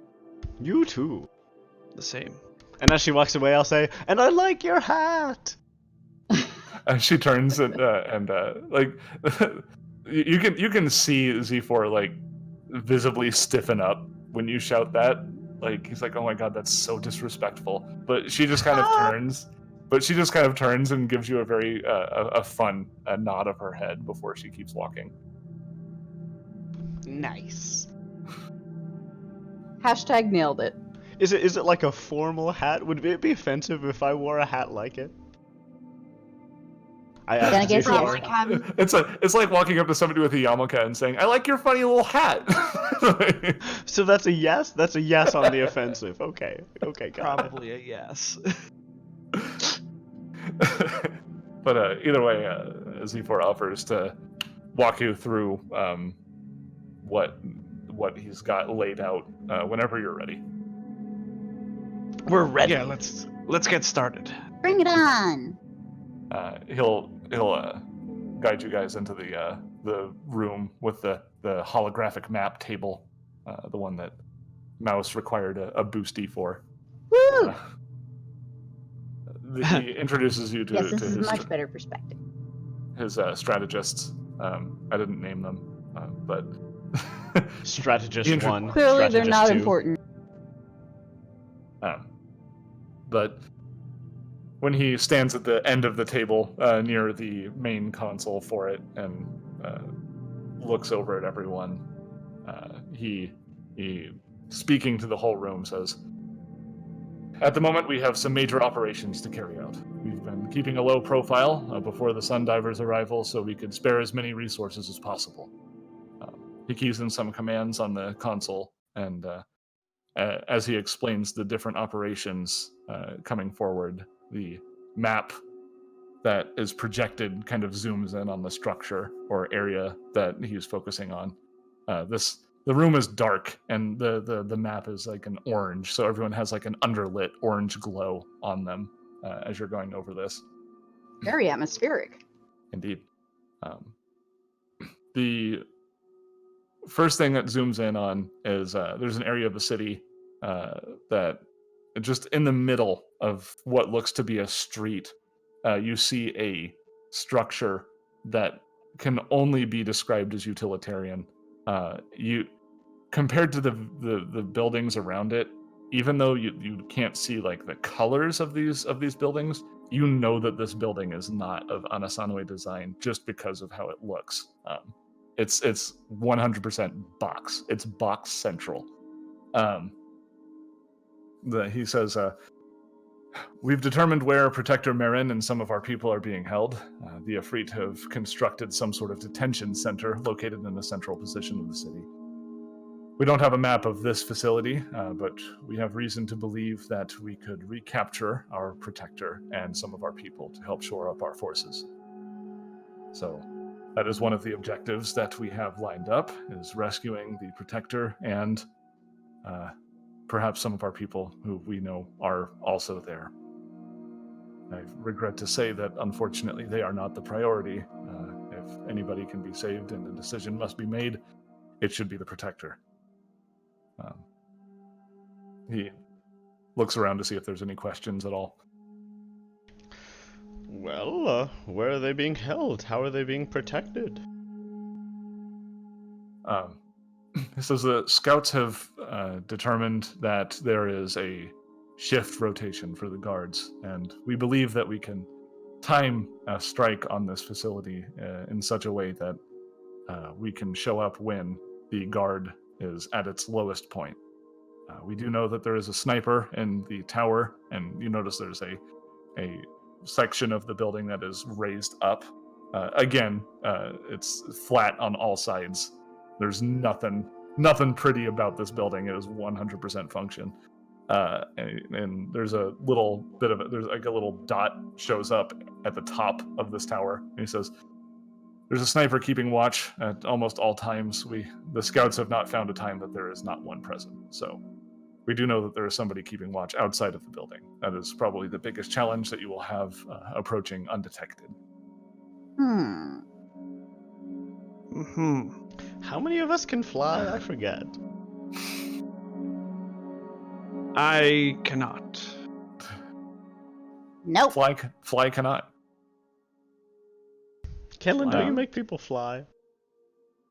No, I do not make people fly. Can That's you a make technomancer jetpacks? spell. Is that a thing? I can't have a put a jetpack. jetpack on my powered armor, Rough. but I could, and I've been giving this some thought as to getting around in powered armor. I could actually load my power armor into a null space chamber and walk around in light armor, which is still basically as good as the powered armor, Interesting. which could put a jetpack on it. And then I could just pop the battle suit out of or battle harness out of the null space chamber and hop into it as a full action. Could Um, you gecko up the tower? I do have a climb speed. Again, I don't have it in my powered armor, but I could probably forego the powered armor for a little bit. Okay, well, we'll put that in our So- pocket of possible plans. So are you all like discussing how to approach it? Yeah, Yeah. this is all out loud. Gotcha. Z4 will explain that there are the maintenance tunnels, and they run throughout most of the city. So actually getting close to it won't be an issue, but the final approach would probably be the most challenging part. Sure, we were just trying to think of a way we could deal with the sniper without him dealing with us. I don't suppose those maintenance tunnels go underneath the sniper's roost? He shakes his head. No. It is constructed in such a position that, unfortunately, it is not accessible from below. Okay. Okay, well, is there some way we can disrupt their communication such that they might be less prepared if we try to rescue the prisoners? He holds up a finger and points at Herald and says, "I'll get to that." He obviously, it's like a PowerPoint presentation. Like he's got the slides ready, and apparently he has to go through them in order. Just because you saw all the slides at the very beginning when he was setting up the presentation doesn't mean you can just jump ahead, Herald. Oh, I just did. So Try yeah, and stop me. he enters another command, and the map zooms out and then zooms back in a different position of Colonel. There's an oblong structure, the roof turning translucent on the top to reveal the rooms inside. He explains, "This workshop was captured by the Ifrit, and it seems this is where Marin's chariot is being kept. If we rescue her, she will want her chariot in order to best aid our attack. We have the schematics of this facility to aid in navigating and planning a recovery. Our technicians have created a transponder that, once attached to the chariot, will send it back here to headquarters. You might need to clear a path for it out of the building, however." How big is this chariot? He thinks about that for a moment. He says, "It can be large, it can be small. They have often accompanied protectors as they walk around. I know that they can get to a reasonable size." Is it a living thing? No, it is not. And you can, as he explains how big it is, you get the image.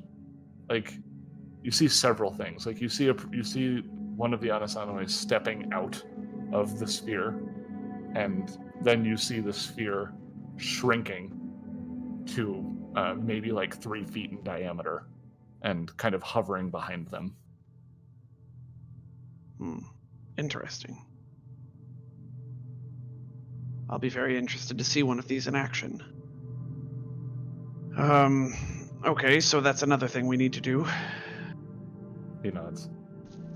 Any other possible objectives aside from those two? And he, yeah, he says, unfortunately, yes. And more to your point, and you watch as the map scrolls over to a park.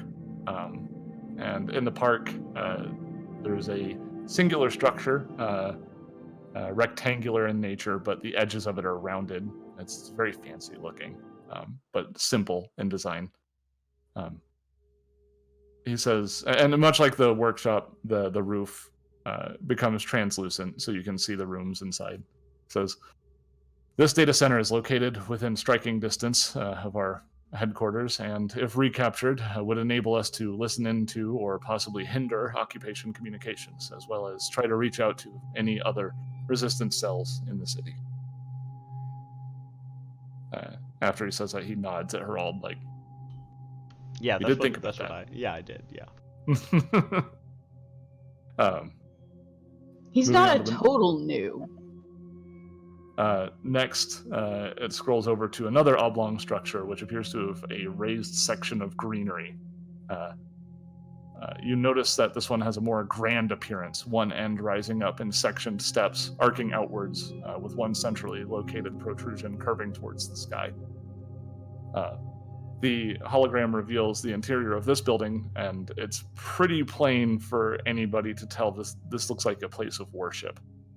There is an altar. There are rows of seats in front of it. It says, this shrine to a fallen protector and has relics and powerful artifacts which Protector Nira Leyen has requested.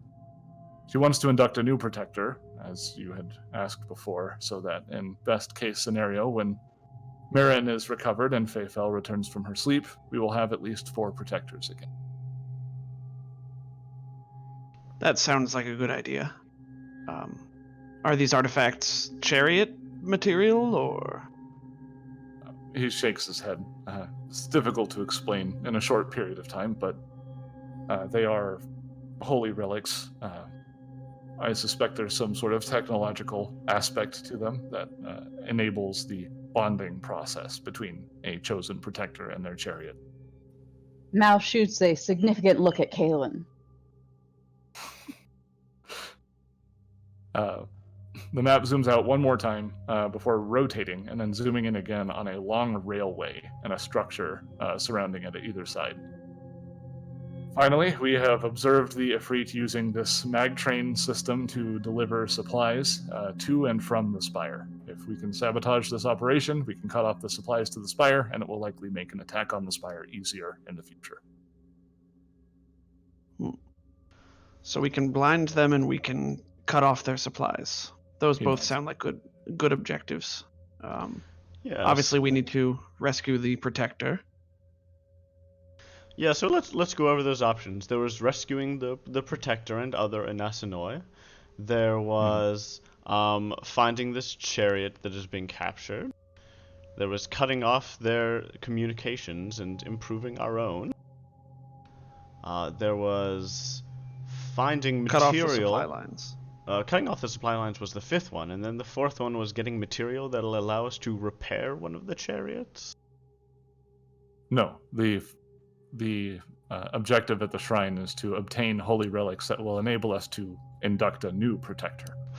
Ah.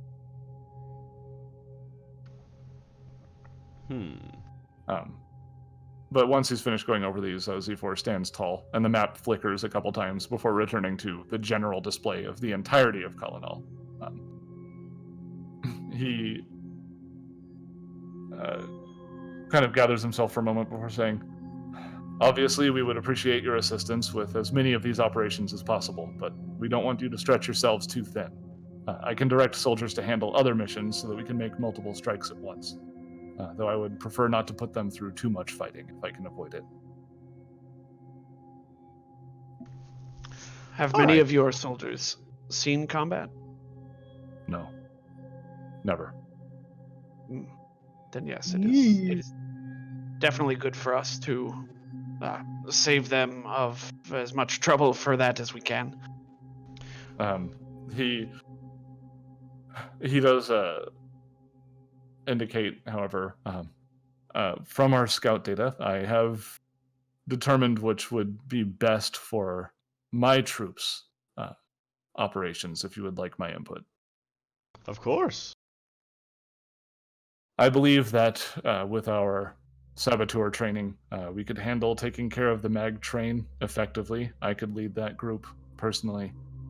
In terms of recovering the artifacts from the shrine, that seems to have a very minimal troop complement, and I believe that not only would our operatives effectively deal with the resistance there, being on Asanoi, they would understand the significance and the importance of the different implements together. That makes sense. Well, Doesn't hurt that they know what they're looking for. He nods. I've a proposed plan of attack, and I'm interested to hear what all of you think, both Sundivers and Go ahead. Nasanoi both. I am inclined to lean towards a force multiplication effect to start. If we tackle the well-defended network node, and at the same time you attack their supply chain, we will augment our forces and diminish theirs. I agree. Gur I think is that's a smart actually move. very surprised to hear the captain speaking this way. This is not like the captain. He's very tactically minded, and Gur is very impressed. After that, we should save all of those people now, once they're distracted by all of their communications going down. As much as it pains me to put Protector Marin behind another priority, I think that's a very smart maneuver. It should be easier to rescue her once we have cut off their eyes and ears. Maybe shake them a little bit. Yeah. And of course, as a protector, she is uniquely suited to enduring captivity, I'm sure. Let's hope so. What do you think, Teen Mom? Solid plan. All right. I assure you, Z4, I too am reluctant to defer saving people to last. But I've been told recently that I worry too much about saving people to the detriment of the larger scope of things. With a meaningful look at Ninden. Ninden holds the gaze. You don't need to be a telepath to sense that, I don't think. But he is a telepath. The strategists in the room kind of shuffling uncomfortably before Awkward. before Z4 speaks, saying, "No, it's a fair point. We need to make sure that the enemy is hindered as much as possible before we make any big moves. It's the right choice." And he says, I'll get some materials for you to take with you. I imagine that we'll probably want to carry these out as fast as possible, leaving as little time as possible between each operation, if that makes sense. So no 10-minute rests, no full rests. I imagine we got a 10-minute rest on the way over, but Oh yeah, you're all fine. Obviously, your spells aren't back if any spells were expended, but your stamina points are back. Gotta spend a resolve point for that stamina. No, you're fine. oh, Yeah, I'll let you have some free stamina. You're fine. hey, thanks. thanks. Thanks, friend. Stamina! Yay! Framina, as it's sometimes known as. It's never known as that. It's never noticed that. Nobody's ever said. I'm pretty sure that's the first time that's ever been uttered. Ask your doctor if Frenema is right for you. It totally sounds like one of those. All right. Yeah, so at the end of the briefing, Z4 will actually provide a map to whoever will take it via a data pad so that objectives can be tracked. And you can kind of keep track of like the order in which you want to tackle them. On top of that, you're given all of your appropriate mission equipment, such as the transponder for the chariot when you get to it, and a data stick that can be used to download any enemy data and bring it back to Resistance. Mouse manages to refrain from taking it apart to see how it works. Yeah, Gur will actually go ahead and take the chariot control and leave the data stick for Mouse.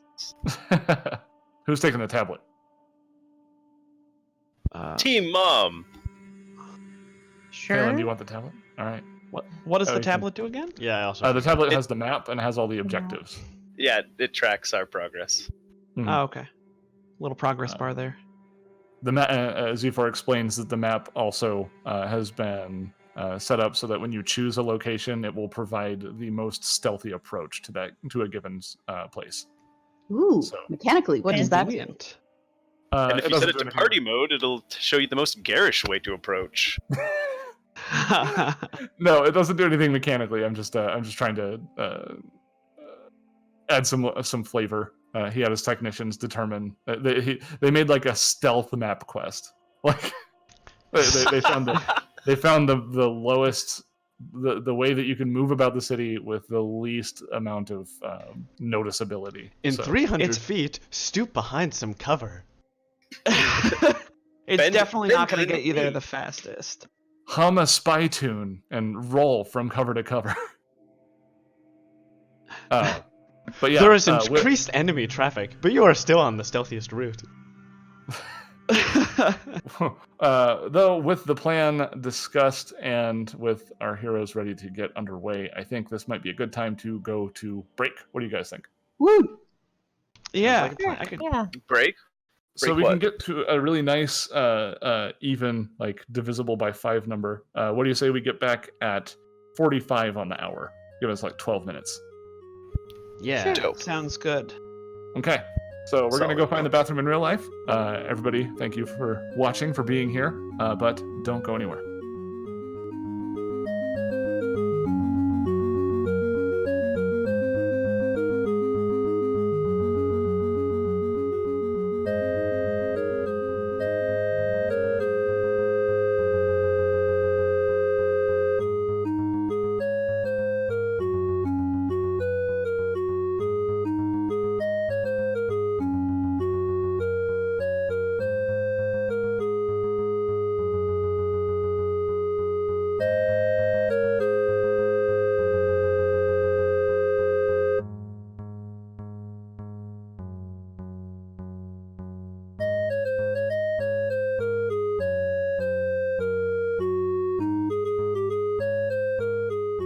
Happy again. New Year!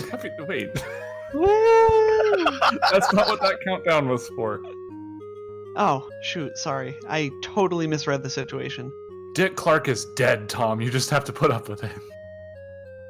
Wait, he is actually dead, right? I don't know. Ah. I'm Wikipedia. Somebody check. I don't That- that- follow that- Dick he was- Clark.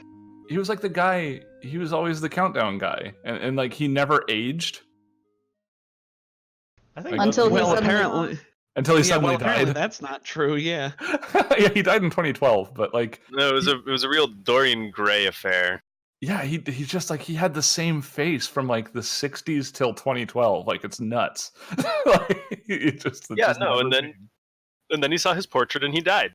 Yeah, that's all. That's all it needed to happen. Is that how Dorian Gray ends? When he looks at the picture, does he die?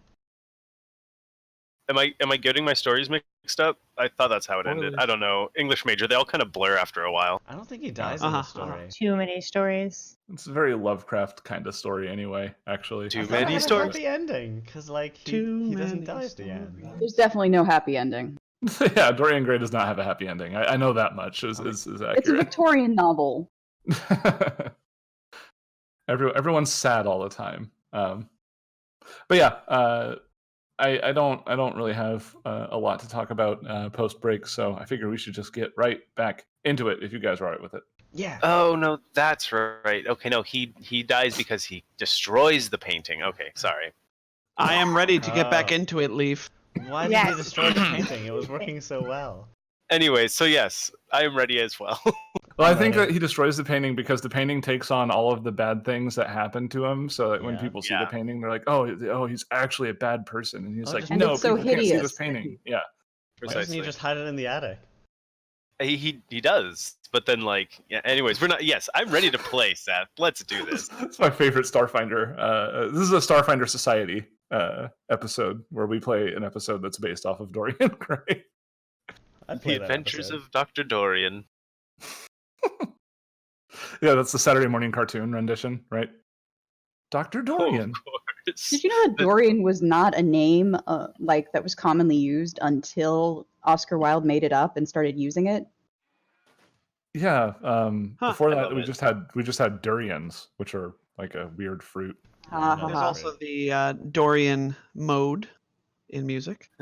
Don't forget Duran Yeah, Duran. that's probably okay. Well, sorry. Starfinder, guys. Remember, Oh, sorry. I thought we were just, rampantly going off topic into oblivion. Nah. Oh man, speaking of Oblivion, I am so excited. Dear Lord. Is that Anyway. fight music? Huh? No, it's not fight music. You're I sneaking. hear exciting music. No, you're sneaking. So, the group is given the tools that they need, and you're given the route that you need to travel. He offers you to offers the use of the APC if you'd like it to speed up your movement. Nice. Actually, wait. I don't think you can use it. But you Right. could. I don't think it's very stealthy. also, I think none of us are psychic enough. I don't Oh, know. Well, feeling it. I don't We think definitely have at least one Asanoi in our party. Yeah, that's true. No, never mind. He's gonna reserve the use of the APC for his team. So, instead, what you all sync watches and kind of time your attacks based on, like it's very old school. You don't have the infosphere. Like you can't just like talk to each other and say ready. Like you have to plan this around. So you figure out how long it's going to take for you to get to the data center, how long it's going to take them to get to the train station, and then you'll both launch your attack at the same time. So, or they'll do theirs directly after yours.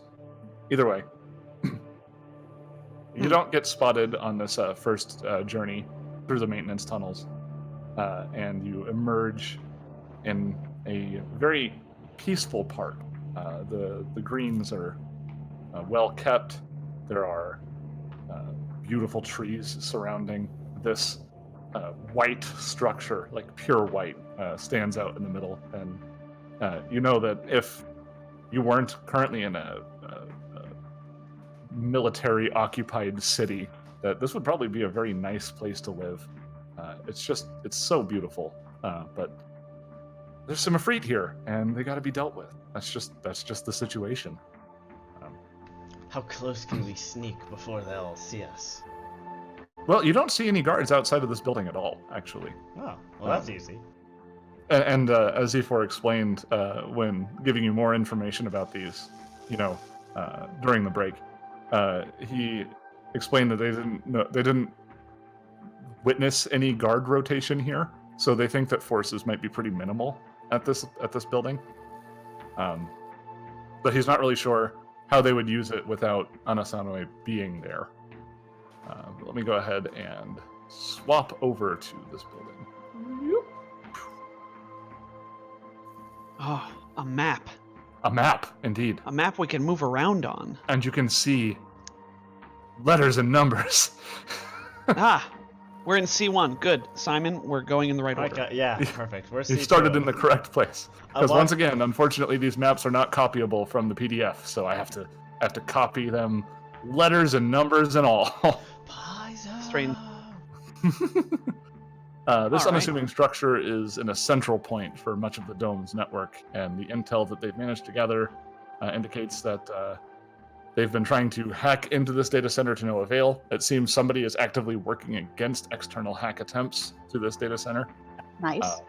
Leads them to believe that Anasanoi technicians are still working there, which is what he was saying before. Beyond that, there is an opposition tech, Czar, and their accomplice, a hacker devil, that they believe to be in this building. A hacker devil, you say? The hacker Pretty devil. rad. Is that As like you- is that like his internet alias? Yeah. D3V1L. Yeah. That's a pretty okay. Okay, if it's spelled like that, I guess it's pretty alright. It went from lame to cool. Just need some numbers. As you approach, you realize how tall this structure is, almost 30 feet high, with the exception of a section to the eastern side that raises an additional 10 to 15 feet. You're aware of two possible entrances, one on the southern side and one on the east. Both have been altered with the addition of an Afridi keycard device. Do I remember correctly that this is the building that has a sniper's roost? Is that the No, that is the structure that you mentioned? That's the occupation base where the Anasanoi are being held prisoner. This is just Okay. a data center. Okay, cool. Which Well. way do we want to go here? I like side entrances. How about both, Captain? Perhaps entering at the same time would be tactically opportunistic. Ooh, yeah, that's better. Except they both have those key card thingies on the mouse. Do you think you could hack through one silently? I could try. Maybe Gur could do the other one. Oh. Yeah, I still know a thing or two about engineering. Alright, I forgot about that. Alright, let's split into teams. Okay. Gur over here. Gur to the south. Mouse to the north. Ninden will stick with Mouse. And I'll stick with Gur. And Kaylin can go with you guys. Sounds like a plan. All right. We still have Right. local comms, right? Like we can talk to each other. Yeah, In our headphones. you have short range communications for sure. Cool. All right, Mouse. The door's up there. Captain, All before I right. get it, would you like to assume some sort of disguise? Ooh, I suppose I could. Do you think it would be weird for a door to be forced open and then for an agent of the Malika group to waltz in like it weren't no thing? Well, I don't presume to know the minds of these people, but I would say that it would at least be a good diversion for the others while they breach as well. I appreciate the suggestion, but I think that there are other opportunities that it makes a bit more sense. Very well. And Gur goes to unlock the door. Wait, Okay. let's do it at the same time as Mouse. I will need both Mouse and Gur to make either an engineering or computers check, whichever they feel more confident in. All right, here goes nothing. 6 of one, half dozen of the Oh! other. What'd you get? That's a 34. That's a nat Nat 20 on the 20. die. I rolled a Okay. 26. Oof, that's a low roll for Mouse. Yeah. Yeah. Yeah. I'm very Gur, upset. this locking mechanism is trapped. Oh, Oh no. pronk. You believe that you could disable it. It might be a little difficult, but you believe you could do it. We'll give it a shot. Captain, you might want to stand back. Can I tell how far back he needs to stand, at least? You believe that such a trap could emit whatever harmful effect it has in a 10-foot radius. All right, you're gonna want to stand like 15 feet back, Captain. Whoop. And another now- engineer. Mouse, make sure to check your door for traps and don't open yours until Gur has disabled this one. Before you, I'll let you make another check, Mouse, to see if you detect the same trap. Awesome. She's also going to be doing this remotely. Oh, She can do remote that. hacking. Yeah.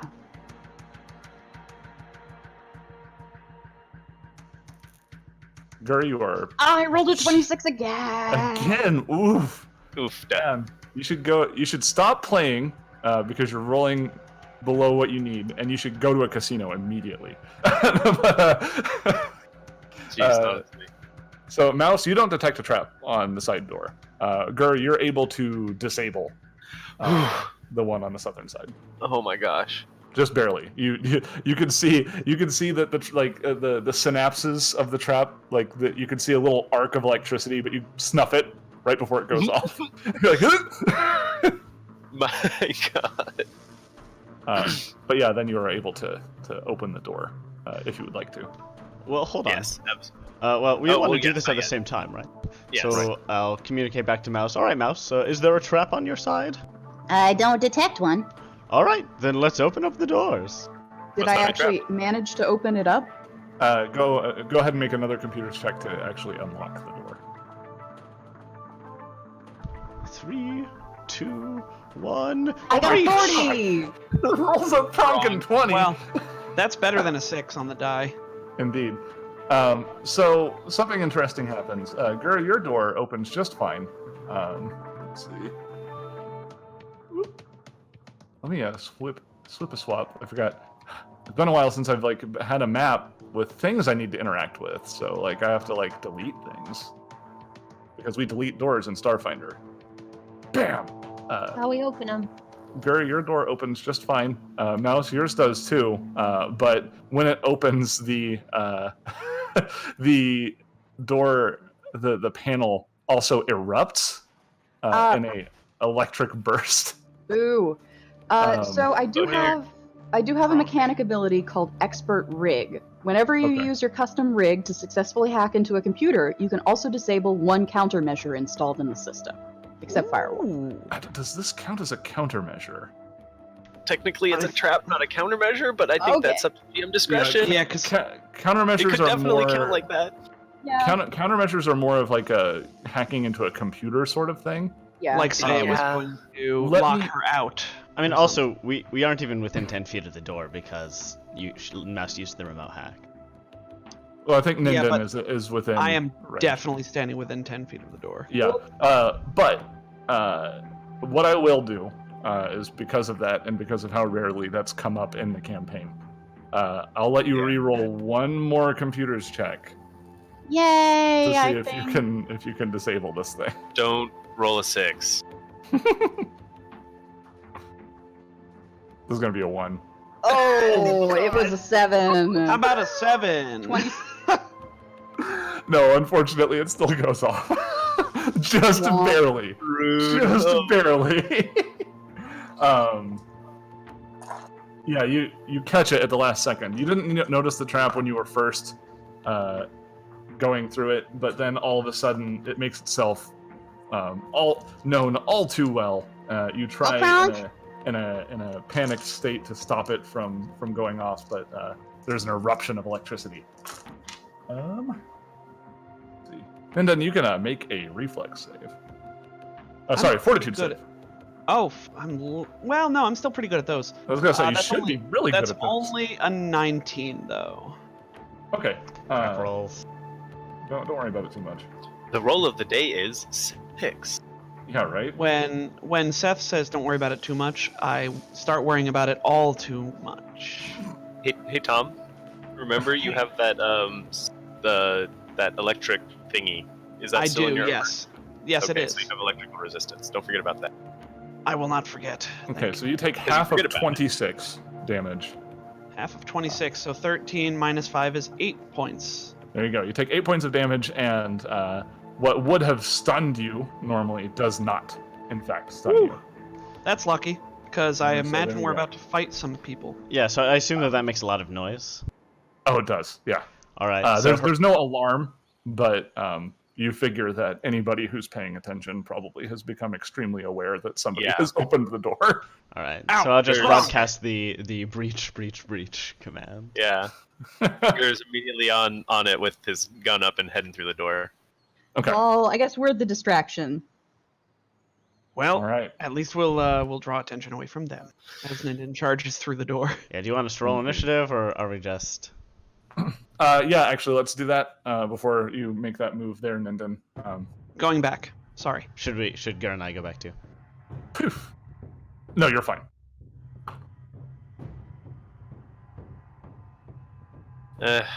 That's an alright roll for Oh. initiative. Do I still have that +2 enhancement bonus with Kronkin. Ninden? No, it's Oh. minutes. I should have re-upped it. Alright, so mine's 2 lower. Oh, because of the haste. No, Right, make sure from it's not Mind haste. Link.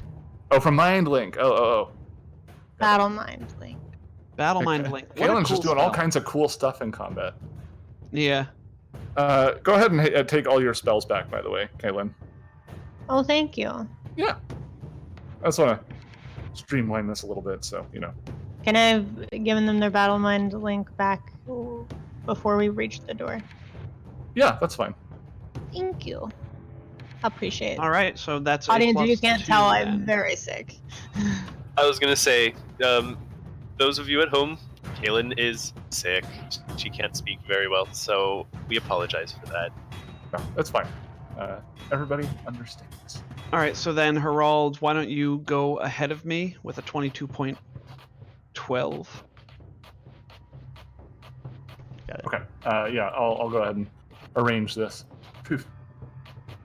Thank you Kaylin kindly. comes up first. And then just got heckin' shocked. Ninden did get shocked. I'm gonna delay until after Ninden, because Okay. I know he wants to charge that door. Yeah, probably best to let the giant lizard go first. Yeah, I don't Herald. want to go first. That's squishy. So I see this blue pane. Is that a window? Yes. So, let me do a very interesting thing where I have to describe the building while the combat is happening. When Gur and Herald burst into this room, it's a very simple room. There's a couple chairs, some flowers. It looks like a security checkpoint, perhaps. Roughly 15 feet up in the northeastern corner is a window. You see lights of different colors coming from the room up above, but you can't quite get a good view inside of it from your angle. Okay. On the northwestern side of the room is a heavy metal door. Yeah, then I guess Herald will try to open that door. I guess Herald will try to move up and open the door so that Garal can... Not Garal, that's... So that Geralt? Gur can enter it Well, and start shooting. we know that ship name now. Geralt, obviously. We've got it. Okay, the door opens without much complaint. We see an Asanoi on the other side. Indeed. Looking startled on the inside, you see just a brief glimpse into what looks like a control room of some kind. There's desks, there's monitors. You see Anasanoi working in a slightly dim environment, which Gur has come to understand is not ideal for the eyesight that this race possesses. But when the door opens, they look up, startled, in your direction, and kind of stand up and start to scramble a little bit. No, don't worry, we're friendly. We're with the Resistance. We're also aliens. Would you like to do anything else with your turn? Oh, was that a move and a move to open the door? I mean, you can move up and open the door in one turn. I'm not gonna I like make it. you use up a whole action. Okay. Then I guess I finish the move and say we're trying to get rid of the Malika. How do we? Are they through that door? They look at each other, clearly, they're clearly because of their projection, very frightened and very confused. But one of them just kind of silently points at the door to the east. To the east, like this. You see that there are some stairs directly to your east, and at the top of them is a door that I leads see. into the elevated room that has the windows. I see. Okay. Let me count my movement then from where I was. Okay. Very so I can- talking is a free action turn. Yeah, very talking as a free action turn. And then as my second move action, I will move the rest of the way up. Wow. Brave Herald moving up to the door. You mean typical Herald? I suppose. If there's a door, Herald's gonna open it. It's And- just how it is. And then if you let me, I'm gonna open this door, because that is my double move. Yeah, you can open the door at the end of your turn if you'd like. Let's see here. Classic Harold, opening doors he shouldn't. Boom! It's a big empty room. Oh, there's no one here. I swear, if he gets locked in there and it turns out that it's some sort of elaborate trap, The most elaborate trap. All right, that's my turn, probably. That will bring it to Ninden. Assuming Harold is updating as he's going a little bit. I think it's funnier if you just bust in through that door and then you see Harold there. All right. Ninden busts in through the door, 15 feet of his 30 in his power armor. Looks around. So both of you can go ahead and make a perception check.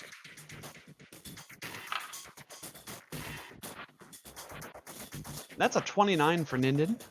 Harold got a 14. He thinks this room is empty. Got it. Go ahead, Ninden. Oh, that's worrisome. I was pretty proud of that 29, and you're just like, no, that's not good enough. All right, well, Ninden looks here. I suppose that's another 5 feet of movement. I suppose this is blue. This is glass, and I can't get through there. It's not glass, but it's a transparent, hefty material. What you can see down there is holographic data streams. It looks like a mainframe of some sort. All right. Spends another 10 feet moving next to Harold. Grabs. I mean, Harold will say, well, this is confusing. The Anasanoi said that there was someone in here. Perhaps they're hiding somewhere. Ninden takes out his star knife and shield as part of his move action. And he is going to... Well, he's moved through about half of this room. I'm tempted to have him just fire his cathode cannon, which is a wide line, down the other half of the room, because it ignores concealment. But I don't know. Right, because it's an area effect. Just to give you a description of the room that you're currently in, this office contains a massive desk with many monitoring tools, a couple workstations, and odd devices. The north, west, and southern walls have windows that overlook the different rooms within the data center, but the eastern wall contains a large screen that provides various feeds of data. It would probably mean something to Mouse if she were currently in the room. Well, she's gonna work on that. I know what I'll do. Ninden will look over at Harold and say, perhaps I can suss out where they are with this. And he's going to rear his head back and use his dragon gland to blow a cone of cold air Where are you blowing it? into this direction. Got it. Yeah. So for no if reason at anybody's all, what's the there- DC? if anybody's there, they need to make a DC 19 reflex save. Got it. Because I have a stupid high constitution score. No And way. For some reason, that's what these abilities key off of. For some reason, yeah. Okay. Do we see the cold air wrap around anybody? So is it half damage with that? Yeah. But if Okay. they're an operative, I guess they take 0 damage if they have evasion, but whatever. We're just assuming that they're an operative. There's no one there. What are you talking about? Yeah. Yeah, all right. Yeah, you do see that there is a frosting that coats something that is not there, Fair visually enough. speaking. Yeah. Okay. I think I got this, guys. Ninden points that out, says over comms, I think there's somebody in here, but I can't seem to find where they are. Aha! And that'll be his turn. And that'll bring us to Kaylin. Kaylin pulls a spell gem out of her purse. I mean, backpack. she can have a purse if she wants. She's strong enough. She does not have a purse. I love the idea of I just love the visual of Kaylin in her like battle outfit, just walking around with like a really, really nice, tasteful purse. Upscale. Yeah. I believe, if I recall correctly. Oh no, it's up invisibility. It's not C invisibility. Damn.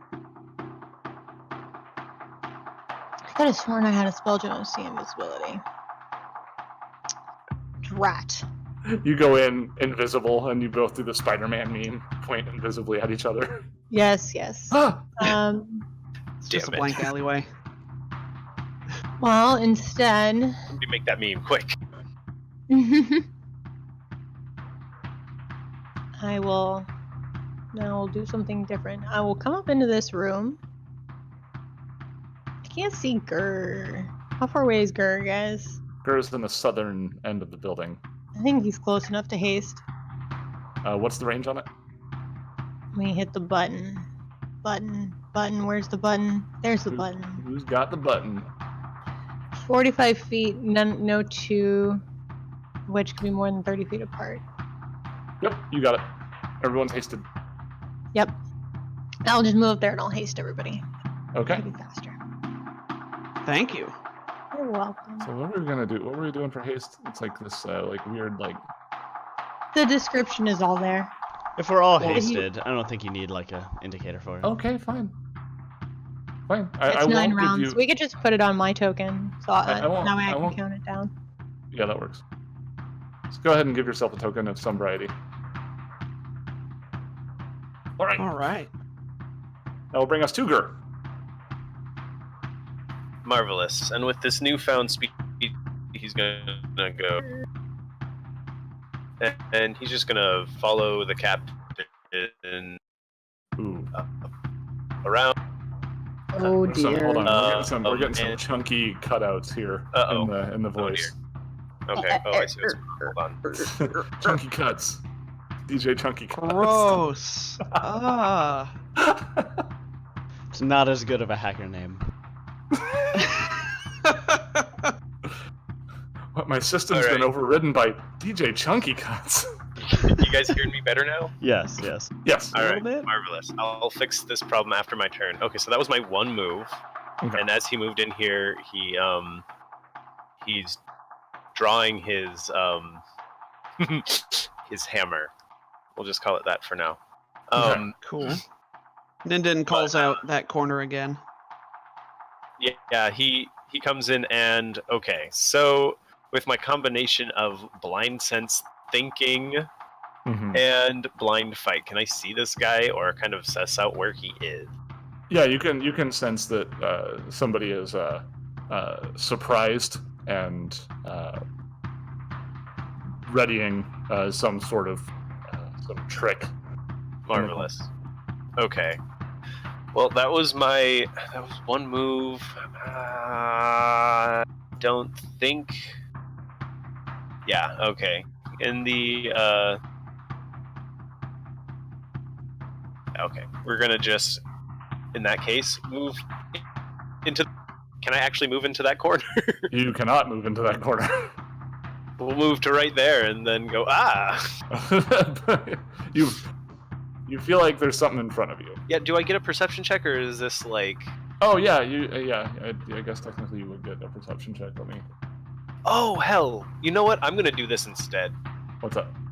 I actually have something kind of for this. If I'm making a perception check,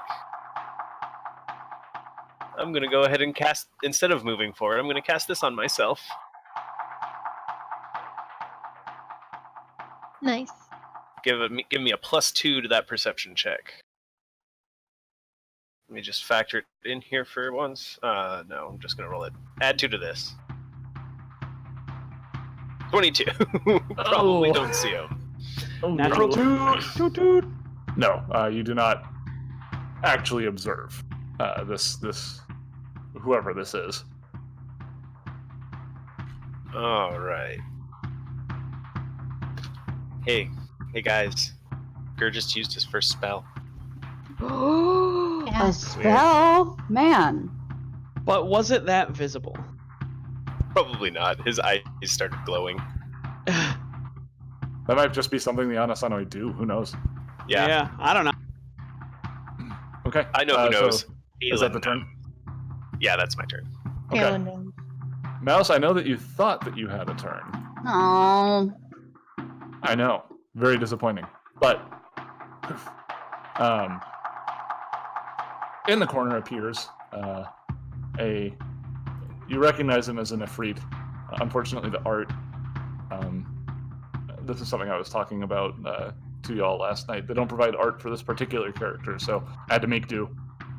But yes, an Ifrit appears, and you see him holding a battery, which is glowing, and then he throws it pretty much directly at Ninden. This son of a... Oh It's dear. a technomancer! I'm gonna need everybody in the room to make a reflex save. Hey, Ooh, I don't have an entropy point, damn it.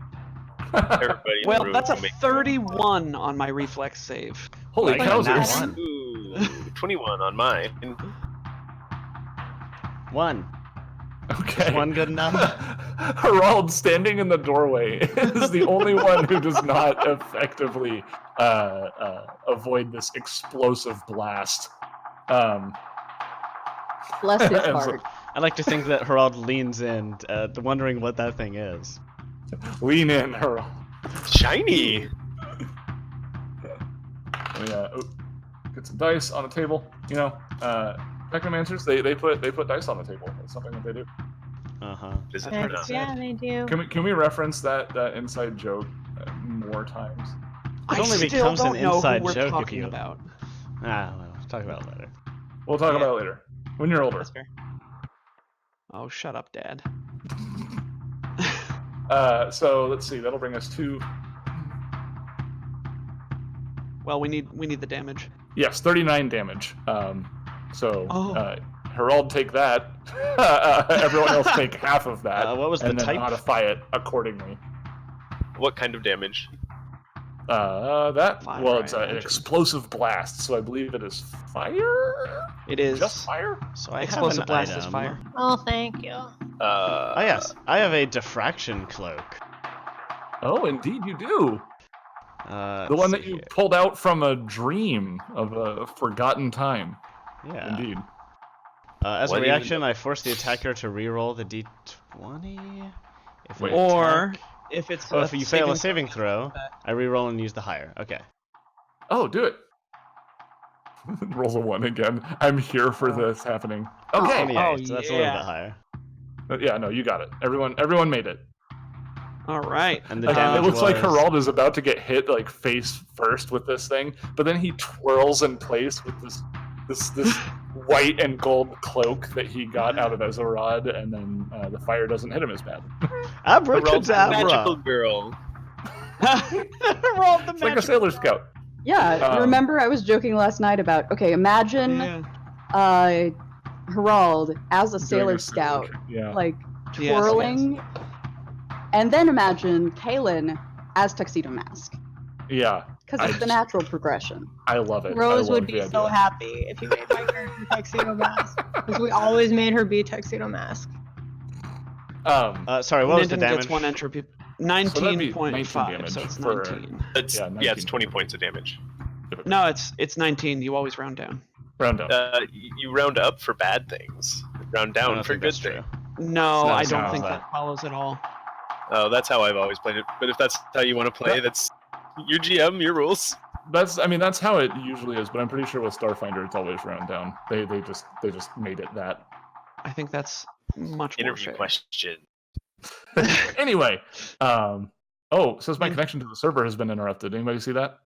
Huh. No, not Yeah. yet. It might come across. Okay, While we're waiting for that, Ninden gets 1 entropy point, in case Okay. anybody's wondering. because he got hit by big fire. you There's remember a that. connection interruption. I'm sure it's fine. No. Uh-oh. Sometimes it happens. Is It'll roll go 20 away. minus- Don't do anything important. 30 seconds. No. Is the episode going to end early because of roll 20? No, just keep going. That's Yeah. that's a cliffhanger. if Freet turns uninvisible and throws a giant bomb, Yeah. And not in everyone the sur- not everyone explosion, survives. to be continued appears. Yeah, the giant fiery words "to be continued" erupt out, dealing 19 damage. Oh my There it God, is. We're back. It's still loading for me. Oh. No. Says gathering steam. Oh no, the turn order got obliterated. No. What? No, I see the turn order. On my Oh, end, it did actually, I not. see mine. Did it just Oh, take some well, time to And load? then it went away. It just got cleared Yeah. somehow. As soon as Seth logged in, we lost the initiative. Cool. Man, this must be riveting listening for our future listeners. I know. Cut No it out. initiative rolls. I'll cut this out later. Yeah, that's fine. We'll do new initiative rolls, but then Mouse will be at the top of it. How does that sound? Fair enough. Well, I mean, honestly, I've been able to avoid a lot of damage. It sounds like by not being Yeah, in you're turn order. good. Maybe I'm just fine Hey. where I am. Simon, did you add the +2 to that roll? I don't think Yeah, you did. I did. +2 enhancement. Oh, okay. Okay. Okay, so then- Gur and Mouse, one more initiative roll, please. Okay, hold on. This is great, Simon. It's like the Dragonkin bond. Yeah. Opening up my. Except neither of us are Dragonkin. I mean, you're dragon-like. Yeah, and I I can mean, you breathe just cold. breathed. Well, not fire, sort of, but still. There are cold dragons. Exactly. Mouse. Mouse Mouse, had roll, to Okay, launch so her she's- thing. There we go. this is wild though, because this is the exact order that we were in. It is. Herald yeah. needs to be swapped for Ninden. Yeah. If Herald and Ninden did a swapperoo, but that's the only thing that changed, which is. And that was me bonkers. editing my initiative as well, which is why I think it put me on top. But Yeah. Cool. That's so weird. all right. How does that? Anyway, Mouse, it's your turn. Yeah, try not to look too. Yeah. Also, something else that happens. He floats upwards. He flies up, 25 feet. Oh, he thinks that's gonna help him. He thinks it's gonna mitigate some of the damage. I think. We'll see. Mouse. All right, so that's 15 feet. 20. 25. 30. And he's right here? Yeah, the southeastern corner. Ha!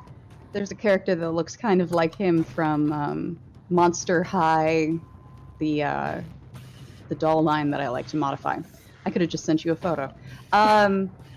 So let's see. And he doesn't have any cover because he's flying. Indeed. So she's just gonna shoot him. It's gonna be great.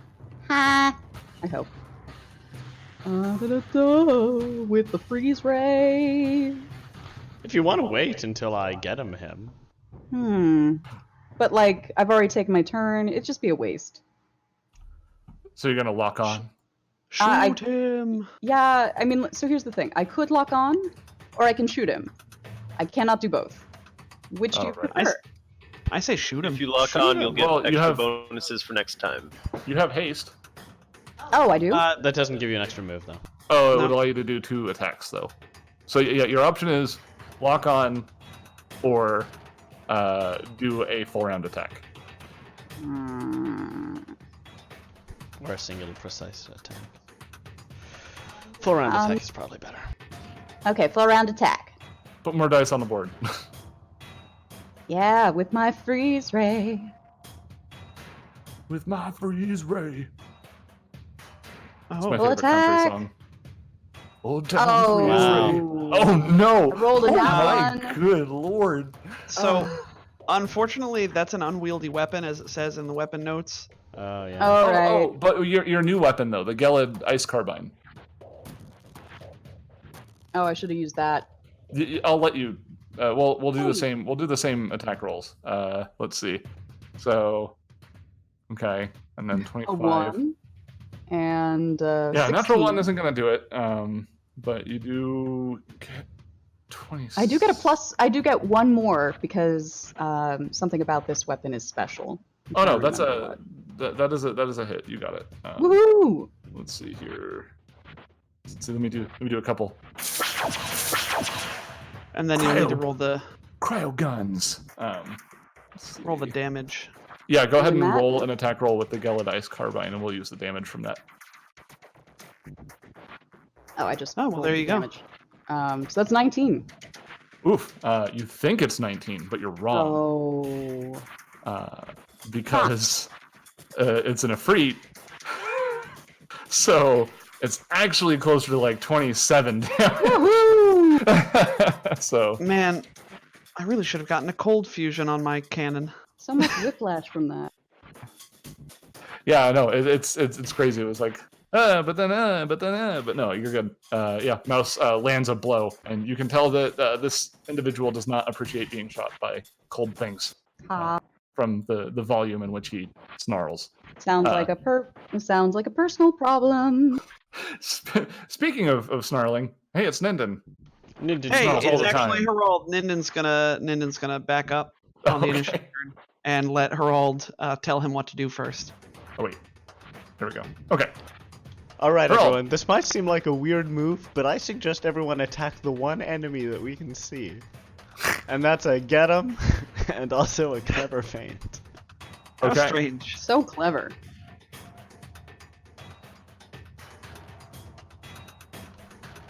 Alright, so that probably is a successful feint, and then the attack. No, he's CR 18.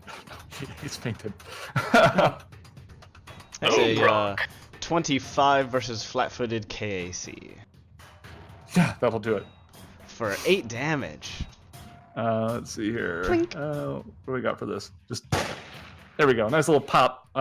Doing 8 damage to this individual. All right. And, yeah, flat-footed against everyone, and everyone gets a +2 against him. I get it. He's gonna die. Whatever. Ninden, it's your turn. He has a name and a Alright. family. So, Not for long. Mr. Name and Family is going to get shot by a giant cathode cannon. So Okay. Ninden looks up at the ceiling. For flavor, he doesn't actually have to fiddle with the cannon, but he fiddles with it a little bit. And you hear this high-pitched whine as it just erupts in a 10-foot wide line up to the ceiling, hopefully nailing this guy. And that is a 29 for max damage Holy of 33 balls. points of electric and sonic damage. electronic Sonic. Yeah. Yeah. Let's see. Oh my goodness. Yeah, he's gonna go ahead and take every single bit of that. Let's see. Goodness. Wow, that was satisfying. That's the first time Ninden's gotten to fire that too. So cheers all around. Oof. Big oof. Yeah. And I guess he's gonna move over here, in case the guy decides to fall/fly back down. And that's Ninden's turn. Got it. Oh, I was just made aware of a thing. Let me correct it. Roll fast. I remember I was doing this with a purpose, but now it should be fixed. Simon can confirm whether that is the case or not. I cannot currently because, yes, but... Because everyone's in the same room together. Right. Hey, let's bring it back to Kaylin. All right, I'll take a couple of shots at this guy. Okay. I don't know if he counts as an outsider or if he's evil, but if he is. As an Ifrit, you do know that he is an outsider. Oh, he may or may not be evil. Oh no! Those are both gonna miss. Let's see. Let me look at the rolls. Even with the get 'em, that's Oof. a 5 and a 7. You gotta roll more than a 1, unfortunately. also more than a 3. More than a 3. Yeah, you gotta bring numbers higher than that. But let's see here. Let me get some sound effects at least. You get some sound effects. Well, that's something at least. There you go. You may Kaylin just made some noise. Sound effects on the board. She's putting sound effects on the board. All right. Unfortunately, yes, those both do miss. But that brings us back to Grr. All right. Since he's flown up, he can't really reach with the hammer, so he drops the hammer and draws his Drop the cannon hammer. back out. He drops the hammer, and Oh, Pronk, I'm gonna miss both times too. Oh no! Let's see here. Firing his coil weapon. There's like a laser. There's like a Grateful Dead laser light show going on in the corner of this room.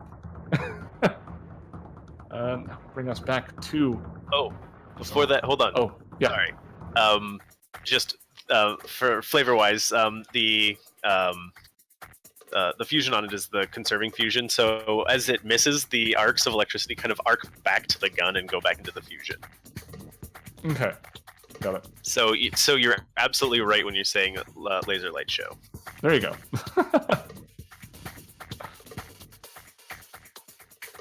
All right, that'll bring us to Czar. He's got a spell. He's got some spells. I was trying to figure out what would be the best one for him to use here. Let's see. Okay.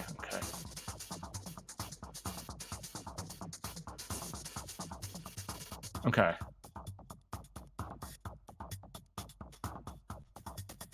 Five feet per 2 level. Okay. Got it. So what he is going to do from up above is he is going to cast a wall of fire. Oh no. And he is going to do it in a ring. Oh, sad. Darn technomancers. Let's see here. Yeah, I know, this probably isn't going to hurt you guys all that much, but there's going to be a ring of fire. I wouldn't say that. No, Only I'm our thinking, friendship. I'm thinking back to some rants on Ring of Fire. Or, Only sorry, our Wall of friendship. Fire. Yeah. This is something from before, the before me times, so I'm not quite familiar. So which way is the fire facing? What side is it facing?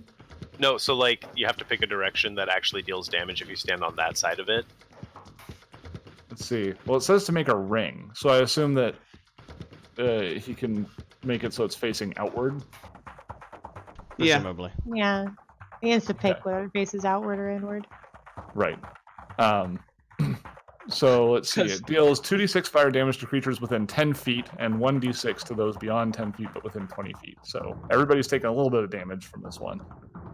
And is this a save of any kind? Yeah, and there's some additional damage to anybody passing through it. There is no saving throw, actually. Ooh. It says saving throw none. So this damage just kind of Rude. happens.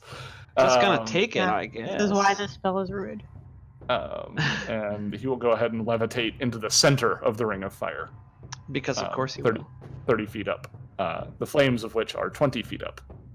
So I think that means, would that count Gur and Ninden as passing through it currently? Do they take so that it's damage? 5d6. Okay.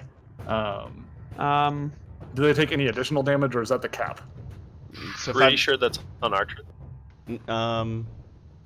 So I'm just looking at. I pasted the entire content of the spell there. If you evoke it so that it Indeed. appears where creatures already are, each creature takes damage as if passing through the wall. So I assume that that's immediately. And then if they stay in the wall next round, they take it again.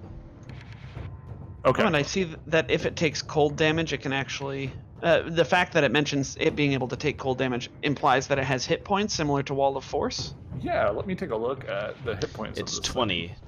20 per 5 foot length of wall. Oh, okay, so it's actually pretty substantial. Well, I mean. And it has to be in one round. Oh yeah. Oh, wow, Goodness. Okay, well that's maybe an option for a low level one, but this one's pretty high level. So it sounds like the damage is happening to Ninden and Gur right away. Okay, Did yeah. eat my grenade. Did I keep your grenades? Funnily enough, I actually gave those to the captain. Oh, you did? Yeah, you did. I You remember did us give having a them to big you. conversation about this, Captain. Oh, Hey, Captain. Fish out that cryo grenade, would you? I don't think it'll do 20. Not with that attitude. But All right, yeah, so give us what that happens 5d6. here? First off, we're gonna get 21 fire damage to both Ninden and Gur. Before it gets reduced, of course. And you know what, Ouch. Seth? No, it doesn't get reduced. Oh, What was the whoa! full damage? Gur doesn't have like minus 19 fire damage anymore. Nope. It was 21, my friend. 21. 21 full fire damage. Goodness. Yeah. All right, which will bring us to Mouse. But So since, he's on the other side of a wall of fire. I can't see him. no, he's above it. You can still cool. see him. I can still shoot him. Indeed. What is going to happen, though, is because you are within 10 feet of the wall, you are going to take 2d6 fire damage. Oh. Yeah, which is 11 fire damage to Mouse. Before reduction, of course. Before reduction. If you have any. I don't think I do. It's been a while. I'm sorry, how much damage was that? 11. 11.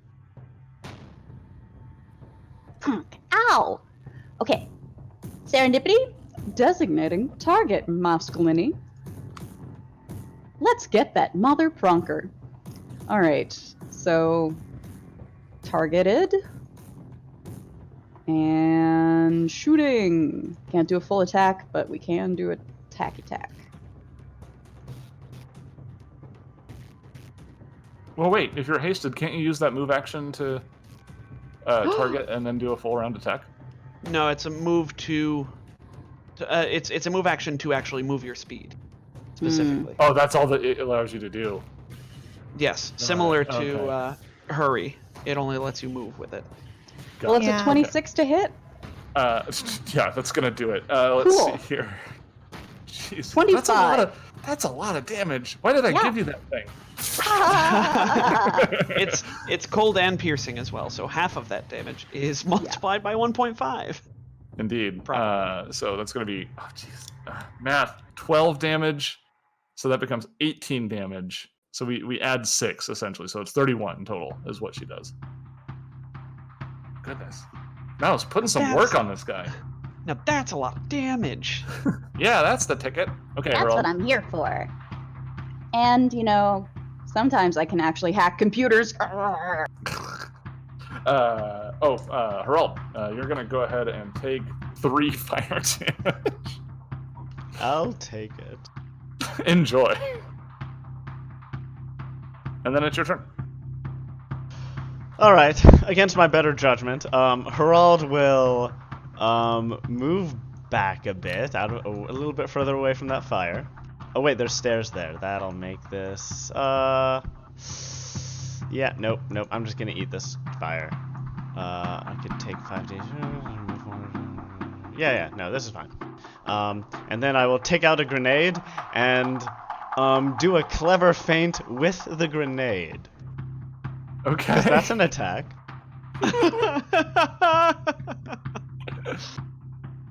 I don't think anybody sees that coming. I'm going to be honest with you. So get him falls that's off. not a success. Faint. So get him falls off because I needed to use a You have move to action take- to get out the grenade. Is his CR 10 or less? Probably not. Yes, it is less than 10. Unlucky fellow. Okay, then he is fainted. Then I have to make an attack roll against DC of a square, which is like 10. I'll just roll my gun, ignore the damage. That's a hit. And then he has to make a reflex save. The DC is half the grenade level, which is plus my dex mod, plus 10. So that is 17. 17. Reflex save? Isn't he? Yes. Isn't he 30 feet above the ground? Where is that? You're right, that's fine. I just throw the grenade That's why the 30 DC feet was up. 10. Yeah, he's throwing it up. I think it's an airburst grenade is what we're going My for. bad. Okay. Yep. Sorry. Didn't picture that part. Which means that I don't think Ninden or Gur is going to be hit by it. That Yeah, was the hope. I throw it above him. Gotcha. Okay. It's really pretty. Like, we've got lasers going on, there's fire, there's like an explosion of frost above his head. Like, there's just a lot of... Like, if this was an MMO, this is like when all the effects are going off at the same time, and it's just a bunch of numbers shooting up to the top of the screen. And then I have to like turn down my graphic quality, or else my frame rate drops. Yeah. WoW Classic, everyone. All right, what's the damage on this thing? Jeez. Well, the DC is 17. I've already rolled my die. Damage is 3 cold plus staggered. I believe staggered. Is that an additional saving throw they make of the same DC? No, It'll be it's the I think same. if they fail, they take full damage and have the effect. Got it. So either 1 cold damage or 3 cold damage and staggered, depending on Okay. reflex. Unfortunately, he made his save, which means that the 1 gets multiplied because it's cold into 1.5, which rounds down to 1. So he takes 1 cold. Got it. Totally worth it. I mean, you fainted him. That's true. He's fainted, Good. so it's easier to hit Get for him, everybody. Tim. The things I do for my team. Carry on. We value your sacrifice, Captain. Oh, hold on. Let me. We don't get to hear this anymore because Ninden's not doing his super punches, but there we go. Frost grenade sound. Brr. Ninden. That does sound like a frosty grenade. All right, you're in the fire. Ninden, I am in the fire. So I take an Alright. additional 5d6. Is that correct?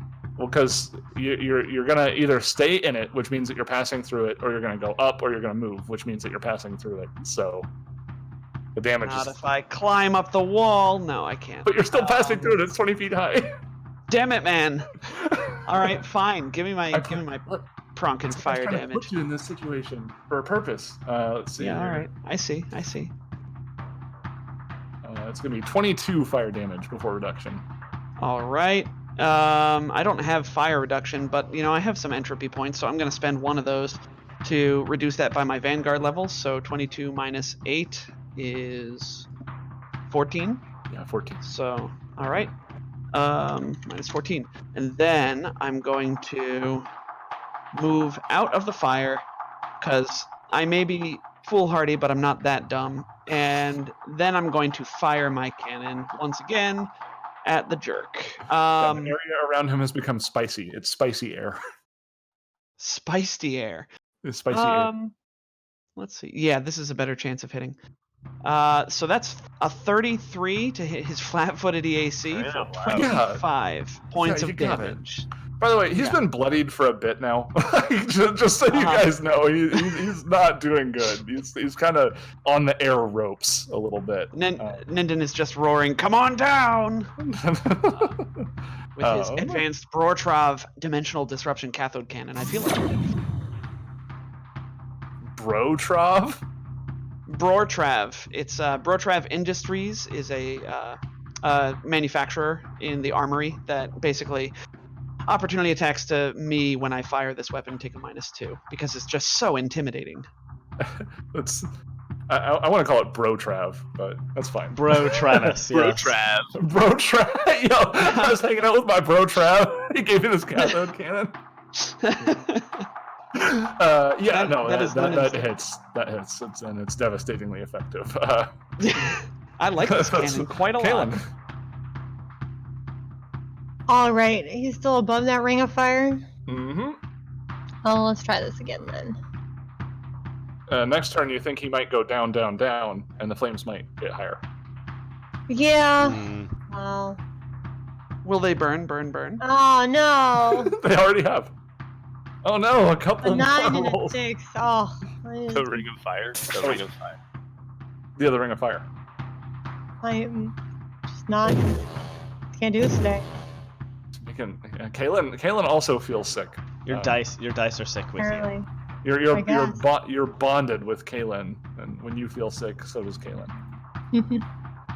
Gur, you're standing in fire right now. Which here, let me. Is going to shift into this square here since he's technically 30 feet away. That's true. He is above you. How do I offset myself? What button do I hold? Alt. Alt makes it so Thank you don't click to you. grid, yeah. Yeah. So There we we'll go. just. All right. just- So we'll no, I just just do wanted to do They're that. both- They're sharing All that right. together. Real quick, And- I'll get the damage out of the way. Let's see.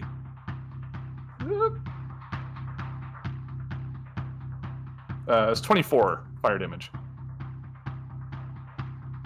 Okay. Are you gonna do like the Gundam pose where you shoot your gun straight up? Oh, I guess Star Wars is probably the one that people know more. You shoot your gun straight up into the air. Yes. All those dice on the table. Oh, you put so many dice on the table. 23 to hit. Flat-footed. Yes. One of those goes straight up Main Street. You watch it. Buddy. Because this is a railgun, right?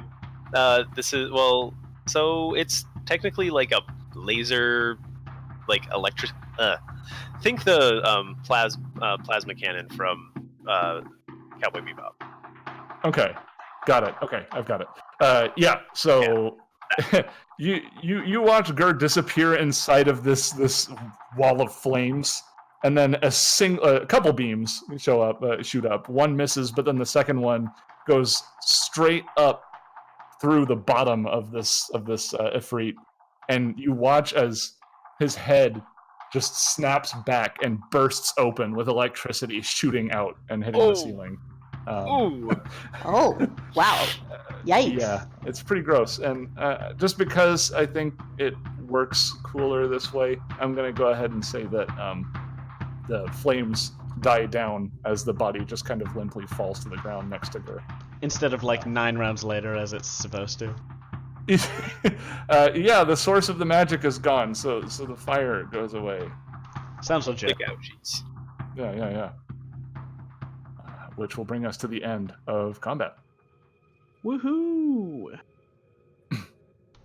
So that was a little crazy. Yeah. Just a That little. was a good singular fight. Hey, didn't they say that there were their intelligence reflected 2 people being in this building? That's a good you're- question. You recall mention of a hacker devil. Ooh. Ooh. Well, Mouse skips merrily up to the computer panel Mm-hmm. and begins hacking. Herald Okay. will go back to talk to the 3 Anasanoi in the other room. He'll probably also motion Gur to follow him just to lend an air of authenticity. Do they speak common? Yeah, no, that was my question. No. I got a mind link circlet. We're good. Yeah, well, they also speak telepathically, so you can. It's a two-way communication. Nice. Okay. I think. Okay. Oh, So where we're at is I don't need to use share language on the captain. Right. That's correct. Okay. Yes, I'll just come within an official capacity and nothing else. A detail about the Anasanoi, unlike Lashunta, Shirin, etc., they don't have limited telepathy. They just have telepathy. It's just straight up telepathy. So, that's just And something to usually think the limitation is language. about. I don't remember what the limitation is on limited telepathy necessarily, but I know Range. that language is not present on the stat block of the Anasanoi. All right.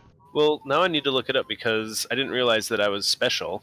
But remember, the range think on with your yours is special only brain. yours is only 15 feet currently. Yeah, it's 30, but it's cut in half right now. Yeah. Yeah.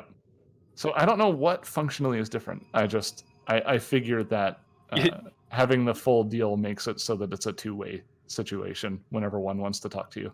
Yeah, that's what I assume. So, I will. Mouse, I guess. Oh, okay. just real quick, because Mouse is itching to roll a computer's check. I just know she is. Oh. Let's go ahead and do that. All right. Please hold. That's a 29. So you notice that just from this is an alien language, and you know that a lot of it's being converted over to Ignan. This individual that is now dead and laying over one half of the computer desk here was working to convert this language into one that he could understand. So I just kind of nudge him aside. No, yeah. Before Gur leaves the room, he pulls the guy off of the desk so Mouse can actually work the computer. That he just draped Blood across. slowly pooling on the ground. Yeah. Thank you. Just oh no, that's gonna ruin the computer. Oh, let me get that. Oh, Prunk, there's so no, there's so much blood. Ninden sets to work looting the body as well. Yeah. So Murdered you can hobos. kind of recognize, because Mouse does speak Ignan. These are like pathways. These are data pathways, and you see that they're working to cut a lot of them off from sources that are undesirable to them, which you assume to be like resistance forces and their attempts to hack this place. But you know that there is no devil in this system. However, as you passed into this room, you notice to the north, outside of the window, is what appears to be a mainframe, very modern looking, with floating holographic data streams. You think that the devil might be in there. Devil's in the mainframe. Devil's Doesn't in the roll off the mainframe. tongue as well. Oh, somebody write that down. That's a good band name. That is or a song. Devil's in the main, or a song lyric, not the name of the song, but Devil's in the Mainframe by Devil's in the Mainframe. It's pretty much So- just Ghost in the Machine, right? you look up the lyrics. The first line is "Devil's in the mainframe." It's like, okay, calm down, guys. But yeah, so that's what you suspect. Herald, you would like to speak to these Anasans. Don't panic. We're here. We were sent here by Captain Z4 and Protector Niralayan. Oh, We were from outside the sun. they Do I they recognize any of these people? No, these are people who have been captured since before you got here. Okay, thank you. You in fact notice they have collars on. Uh-oh. Oh no. no. Oh, Prong. But they look up into the window and look back and they're like, so he's dead then. Yes. Um, Hold on. We need to disable those collars around your neck. they just restrict our movement. We're not allowed to leave the facility. They were put onto us by the Ifrit Tsar and his devil Ferris. Ferris lives in the mainframe to the north, and they point at the door. We've seen those before, and they've had other effects. Can we inspect them to make sure that they are what you say they are? You can tell that they're nervous, but the bravest of them steps forward. If Guri would like to make an engineering check. It's at 20. This is not the same kind of color you've been seeing. Oh god. Okay. Don't worry, I wouldn't do that to you. I'm not that cruel. Yes, you would. Jeez, yeah. You definitely are. Okay, fine. And that's actually something interesting that you note. Czar also was not wearing one of those colors, and neither were the soldiers in the hangar. Huh. They did not have the loyalty colors on. Oh, that's interesting. I would assume that they're just more trusted, but obviously these prisoners aren't trusted. Of course we're not. Do you think we wouldn't run at the first opportunity? Right. Well, alright. The good news is that there's a resistance that you might not know about that is, that has been fighting the Malika group for some time. And, perhaps you'd like to join them? We made pamphlets and flyers. Yes, of course. We would do anything to get these people out of our home. Can you tell us anything about what they've been doing here and who else is here? Well, aside from the devil, we occasionally get visits from other forces, but not often. That's not what we're really worried about. What we've been doing here is we've been forced to actively shut down Anasanoi methods of communication to stop the resistance from effectively forming. But we do have access to information about the Ifrit. We can monitor troop movements. We can make false communications. We can help establish resistance communication. We can do all of that, but you would probably need to get rid of the devil first. He is the one that's giving us the most trouble. Alright. But probably not this session. Yeah, you're right. That's probably going to happen on the next episode. Anyone else They have both look at the camera.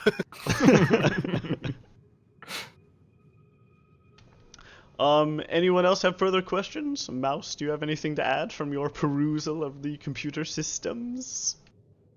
Looks like the devil's in the mainframe. Devil's in the mainframe! Or something like that.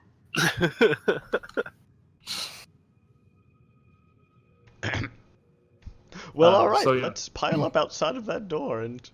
Ooh, I have an idea! And Harald will, first turn all of his skin blue, Uh-huh. and then change his clothes into something else, and peering again at the guy's head, take off his fez, fold it up, tuck it in his pocket, and then grow a rad orange hairdo. How about he just lights his head on fire? Ooh, oh, that's what it's supposed to be. All right, that'll be a little bit hard to simulate.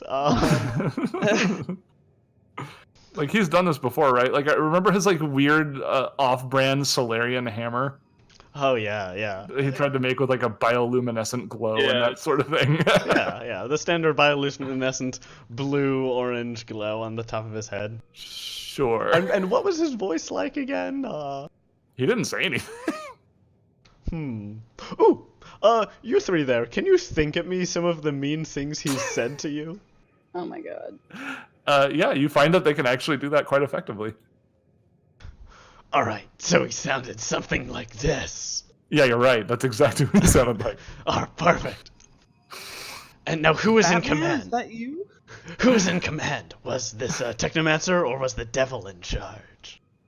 It was a technomancer. The devil is from. They don't understand everything, but it seems like the devil was part of a contract to work with the Afridi. So it is a servant of Czar specifically, but the Ifrit in general. And did they speak in Ignan? Yeah, it knows how to speak Ignan. Well, so do I, Harald says in Ignan. The techs look at each other and then look back at you. Well, what I just said was, and so do I, but in Ignan. No, we got the sentiment. Alright, cool. They pointed their heads. We got it. Alright, Harold, it's not funny when you explain the joke. Well, I want to Au make sure contraire. everyone gets it. It is much funnier in my experience when you explain the joke. Alright, everyone get into this room, but like around the corner. And then we'll do a closey-dozy on him. It'll be great. Right, a closey dozy. Yep. Oh, not the ringer dinger. I thought we were doing the ringer dinger. We'll start with a closey-dozy and then tie it up with a ringer-dinger. Got And it. where does the loop-de-doop-de come in? That's last after we win.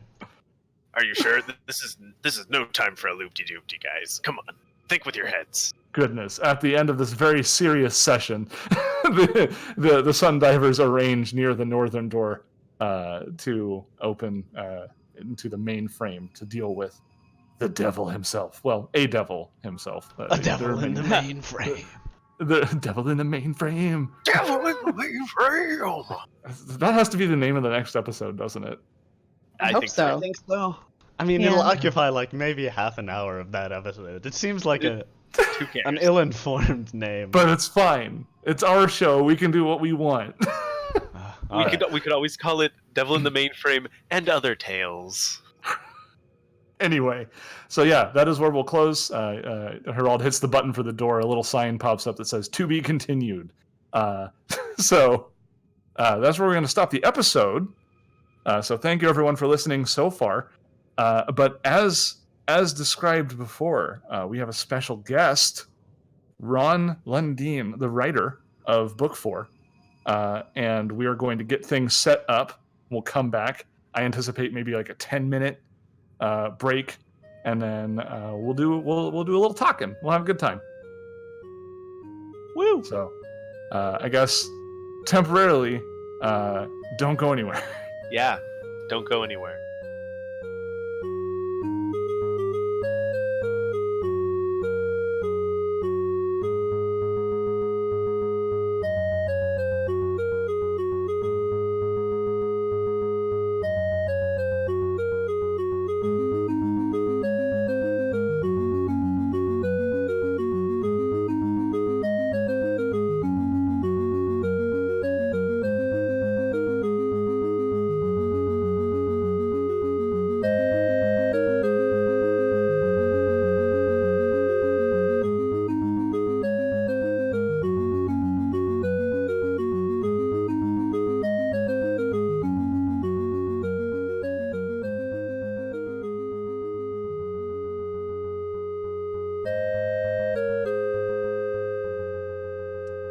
Hello, it's me, Seth, also known as Mistaken Potatoes. You don't get to see my face a whole lot, but unfortunately, this is what it looks like.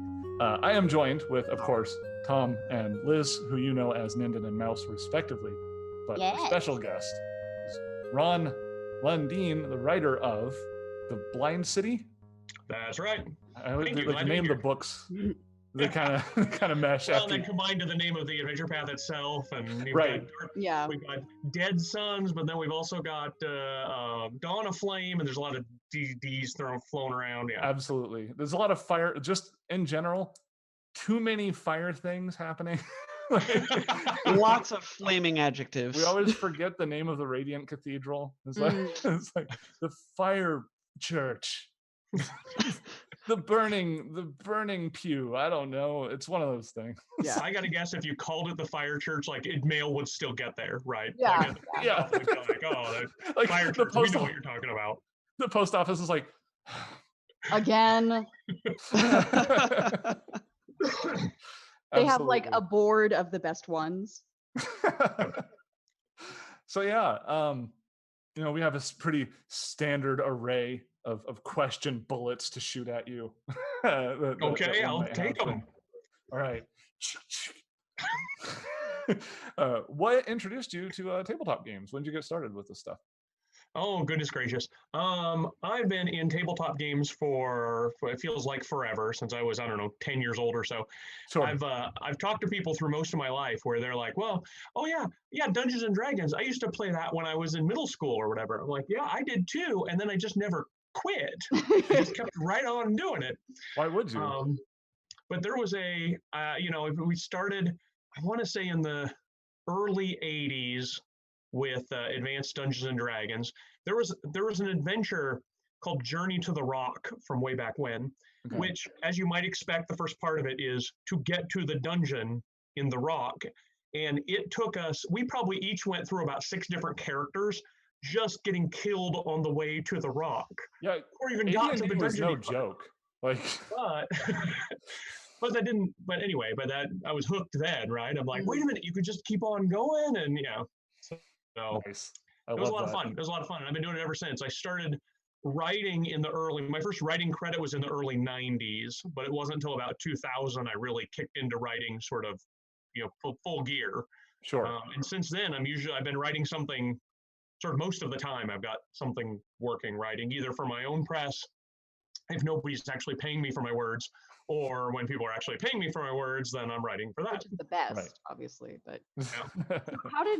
so you had character death in this early thing that you remember. We had character death in your adventure path. Oh my!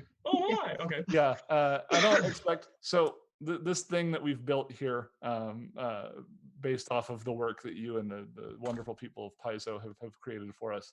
I don't expect you to have listened through the 23 episodes that are about 4 hours apiece. Yeah.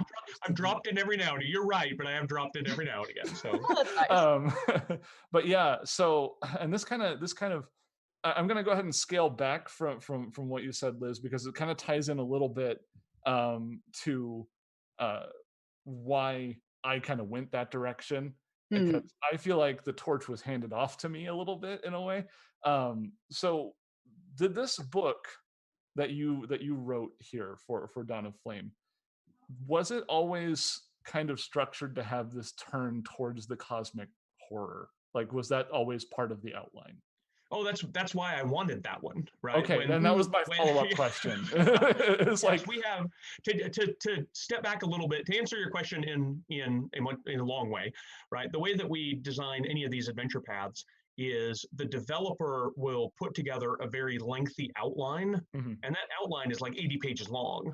And it'll detail sort of what's got to happen in each of the points all the way along, recurring characters that are going to go through, like Nib, Sure. things that go all the way through. And then the first couple of people that the developer approaches to write kind of get a pick, right? The developer will be like, well, I got you in mind for this, writing this volume, but nobody's been assigned to these other 3. What do you want? And so I remember being able to take a look when Chris Sims proposed it to me. and I got as far as the cosmic horror one, and I'm like, You're like, that one. I'm not gonna read it. I found the one that I know I want. Is the Yeah. cosmic horror one. Absolutely. So I guess I've had a fascination with that brand of horror. It's one of the only true brands of horror for me is the kinds of things that you just can't possibly understand. Yeah. And you had a really cool approach to it. It's a similar approach to one that I did with the webcomic I used to work on before I started doing this instead, where you took creatures that are normally considered monstrous and you made them more human. In Otlo, which was a character that I thoroughly appreciated. I thought Otlo was a very Otlo. cool individual. And another interesting thing, and I guess this is spoilers, but I don't know why you're sitting here watching this if you haven't seen at least Yeah, this feel far. free. Why jump in right now? I guess, but without having watched everything leading up to this. So Yeah. But somehow making you understand the motives of the cult of Azathoth, which is traditionally a cult that I wouldn't consider to be a reasonable cult. It's like the cult of they want to destroy everything. They like their goal is destruction, and then you find out that they're trying to do this thing, and you're like, oh, they're trying to stop another powerful being from being released. And it's like, you know what? For once, you guys kind of make a little bit of sense. Well, certainly all the cults don't work together in their monolithic evil. The fact that they go against each other is sort of part of their nature. But also, the cult of Azathoth is kind of on the side here. Like from the beginning, the idea was some evil agency is cluing the heroes in that this entity of evil burning light is locked away there. Like, well, it can be another evil group, but how you then communicate, this from an evil group, how an evil group manages to give plot points to the heroes is a little bit tricky. Right. And humanizing at least a little bit, get them on kind of on the PC side for the motive, if not specifically in the combats they're in, right? Right. Yeah. I thought it was particularly fortunate that we have Herald in our team, because I feel like somebody like a Maldrol Versian would hate having Herald as a coworker. So there's that little extra little bit of vitriol there. He's just like, oh, you little prick. I can't believe that you're the one that's going to undo me right now. So that was a lot of fun. I think everybody hated Amaldrol. Oh my god, so much. And then we didn't even get to kill him. Seth, he got away. after he got away from that fight, I actually had to walk away from my PC and like, all right, we're gonna get another crack at him. We're gonna do it. We're gonna kill him eventually.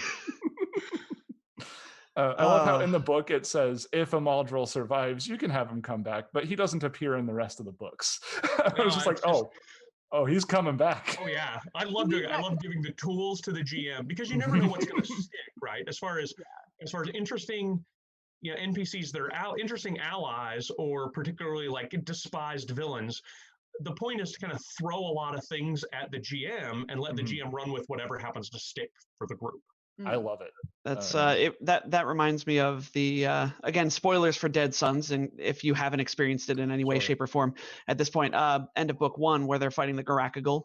I recently ran through the end of book 1, and it's like, if the Garakagul survives, have it hide away on the PC's ship so it can fight them later the next time they go into the drift. It's like, yes, I want to do that. Unfortunately, they managed to kill it because they're really good at their jobs. But now, question: did you include the Dimensional Shambler in your writing, or was that somebody else just wanted to make that monster? Or that was me. That was the right kind of monster to show up there. I agree. Although I want to say, because so much of this is back and forth with the developer, I think in my early draft, when I sort of did my initial robust outline, it was something else. And the developer said, no, I don't even remember what it was, but the developer said, come up with something else. I'm like, oh, all right, well, then I'm just, pedal to the metal on the cosmic horror and the stuff. All right, Dimensional Shambler it is. Most of the adventures that you're going to see have the new monsters that are in the back. And as a general rule, it's not always the case, but as a general rule, monsters that show up in the adventure author wrote. Monsters that don't show up in the adventure, somebody else wrote. Okay. So in this one in particular, the Dimensional Shamble, all the Pyrrhic undead, I wrote. But Right. there's a Man, that was tricky. yeah, it's more fire. Yeah, But this fire you can't resist. Yeah, I thought that was the funniest thing, is because and I appreciate this. I saw on one of the Starfinder Wednesdays, I think it might have been Tondro himself was saying, let your players be smart, let your players find out that they need to resist fire and they need to do cold damage. Let them figure that out. Don't try to trick them. But then you get to Ezerod, and I was like, and then they do this fire damage, and then Gur's like, haha, I resisted. I'm like, no, you don't. This is a different kind actually. of fire. Yeah, but that's the double trick, right? We've expected you have learned before book 4, but then that's when your tricks don't always work. Right. So I got to actually the players for once. Well, and it's got that wonderful horror element of contagion too, that if your characters get hit, they have this problem that could turn them into one of these terrifying undead. Yeah, I had to be a bit of a sneak in order to make it happen, but eventually I got this serendipity, not the character, but the concept of serendipity. Serendipitously, perhaps, the two of the characters that have a stronger connection ended up both falling under the Pyrrhic curse at the same time. So I was like, that could not be any more perfect. So wow. Yeah. It actually created some really interesting character development. Like my character Ninden was one of the ones that fell to it, and as soon as he realized, if we want to leave, we have to free. Oh no, I forgot the name. Ishtaev. We have to free the Ishtaev in order to leave. Ninden was like, oh well, okay, I'll see you later, guys. You go on without me. I'm not down with that. Yeah. No, free a cosmic, eldritch horror that might go around and just destroy the rest of the universe. No, that was a really interesting, a really tough choice to present the players, and it created a lot of interesting character interaction. It pretty much only happened at the behest of Herald. He was Yeah. like, look, we're not going to leave anybody behind. So our captain, because Mouse was definitely on the, all right, see you guys. Sorry.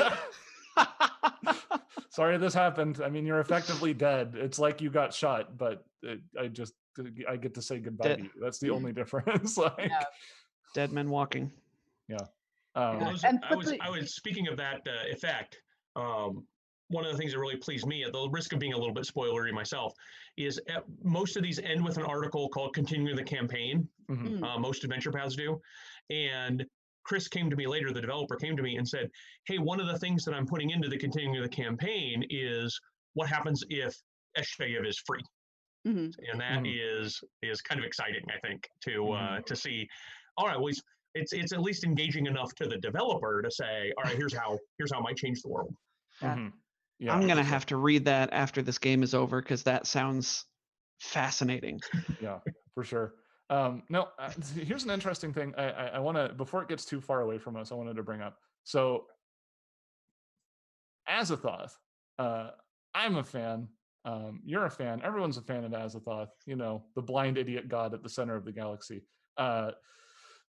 Now, the implications of the Devourer existing in the same world as Azathoth, are they the same? Like, is it two cults worshipping the same thing, or is the Devourer a separate entity, do you figure? I figure it's separate entities, and the argument is who gets to devour everything first, right? Okay, got it. I want my great eating god to be the one that does all the eating, not your great eating god that does you don't devour me, I devour me. Yeah, it was weird because, like, I remember reading through the deities when I first picked up the Starfinder core rulebook. I was like going through them all. I'm like, cool. Nyarlathotep. Wow, okay. That came out of left field. But then when I got to this book and I saw Azathoth, I was like, wait a second, he's a lot like the Devourer. huh. Yep. Like, but yeah, I can see it now. You just get Azathoth, you get the Devourer, and they start approaching each other, and nothing in between is safe. Nothing. Yeah, and I think, well, and that's one of the things that one of the reasons I wanted to make sure that Azathoth was in here, but sort of lesser importance, because we'd kind of already done the servants trying to feed the universe to the god that eats everything sort of plot. That was Yeah. all the way through Dead Sun. So Yeah. I'm like, all right, this is going to hit it kind of lightly, and then a little bit maybe is sort of in a way that you kind of understand a little bit to sort of progress the greater plot forward. This time the Devourer cult is the good guy. Yeah. I mean, he's still tied up Nib and Otlo with barbed wire. I didn't write that. Tom and Liz, that wasn't me. No, that was me. I have Yeah. We were very wife upset. It worked well. Oh, my wife in particular complains often that I make the villains too relatable, right? I've got, when I'm role playing, I've got sort of this, this sort of aw shucks voice that my villains that are getting foiled are in. And she's like, no, I don't want to feel bad for them. They're the bad guys. I love that. I turned that on with Otlo. I'm like, I want Otlo to be kind of people to hear his story and go, oh, you poor little monster. Yeah. I love that. Like I said, I'm not trying to plug myself or anything, but I made a comic that was centered around that, like the idea of like what it takes to actually make a monster. And I really like it when a villain is more human or relatable, because there's nothing I hate more than the mustache twirling villain. Like the two settings I prefer is the villain whose motives you understand, or the villain whose motives are incomprehensible, like an outer god, for instance. So Was that's meant to be a villain? Because I really only liked it. Wait, what? Did I miss something? Yeah, same. Who's meant to be a villain? Othlo. Oh no, I think Otlo's just supposed to be like, it's supposed to be scary. Like, oh, okay. The Oracochrans are. Yeah, he's a monster. But I mean, like, we work with a monster, and he's very charming. Right. Yeah. You work with an Astrozoan. It's probably not that much of a stretch. Everything else is just another Tuesday. I mean, this one has a head. Yeah. Also, I'm getting a note from one of my players here, which I wanted to bring up. The color was great. Oh man, I love that color. Oh my gosh, that monster messed us up so good. Oh, the color out of say. Oh yeah, another classic Lovecraftian thing. That was that's also a monster that is scarier, especially if you're reading the stories that it showed up in. It's scarier because of seeing its effects, not seeing it. And I love monsters like that. Yeah, I described that it was largely imperceptible, which is usually the case with the color. It's you usually don't really see it. It's more of a feeling than it is something that you observe. Boy, did we feel it. Yeah. Man, we saw some pretty serious Constitution and Charisma drain. I want to say that Mouse and Gur both got within like, what, 2 or 3 Charisma from 0? Oh yeah, totally. It was bad. It was bad. Bad. And then like all of my entropic stuff was built off of Constitution, and so then I got hit with the con, and I was like, no, please come back, no. That's hit you right where it hurts. Yeah. Yeah, but you did a great job setting it up so that like we saw a little bit of this and then a little bit of that, and then like the mounting, and then we run into it and we're like, oh, we're screwed. Yeah. The hints that a color was present with the color blighted people who showed up before, and like the people who managed to recall the condition, they were like, is there a color here?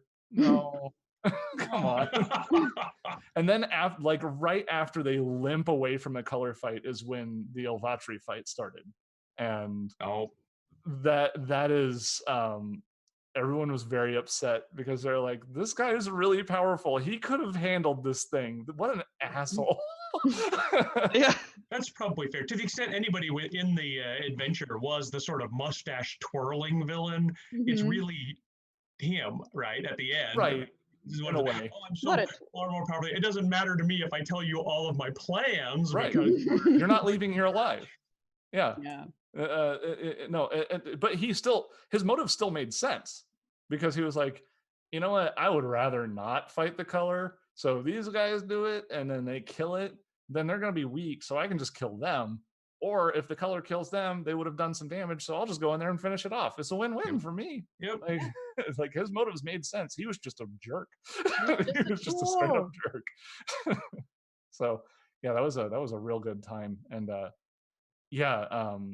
remember when I first read through Dawn of Flame, and this is nothing but praise for the all the people who worked on this.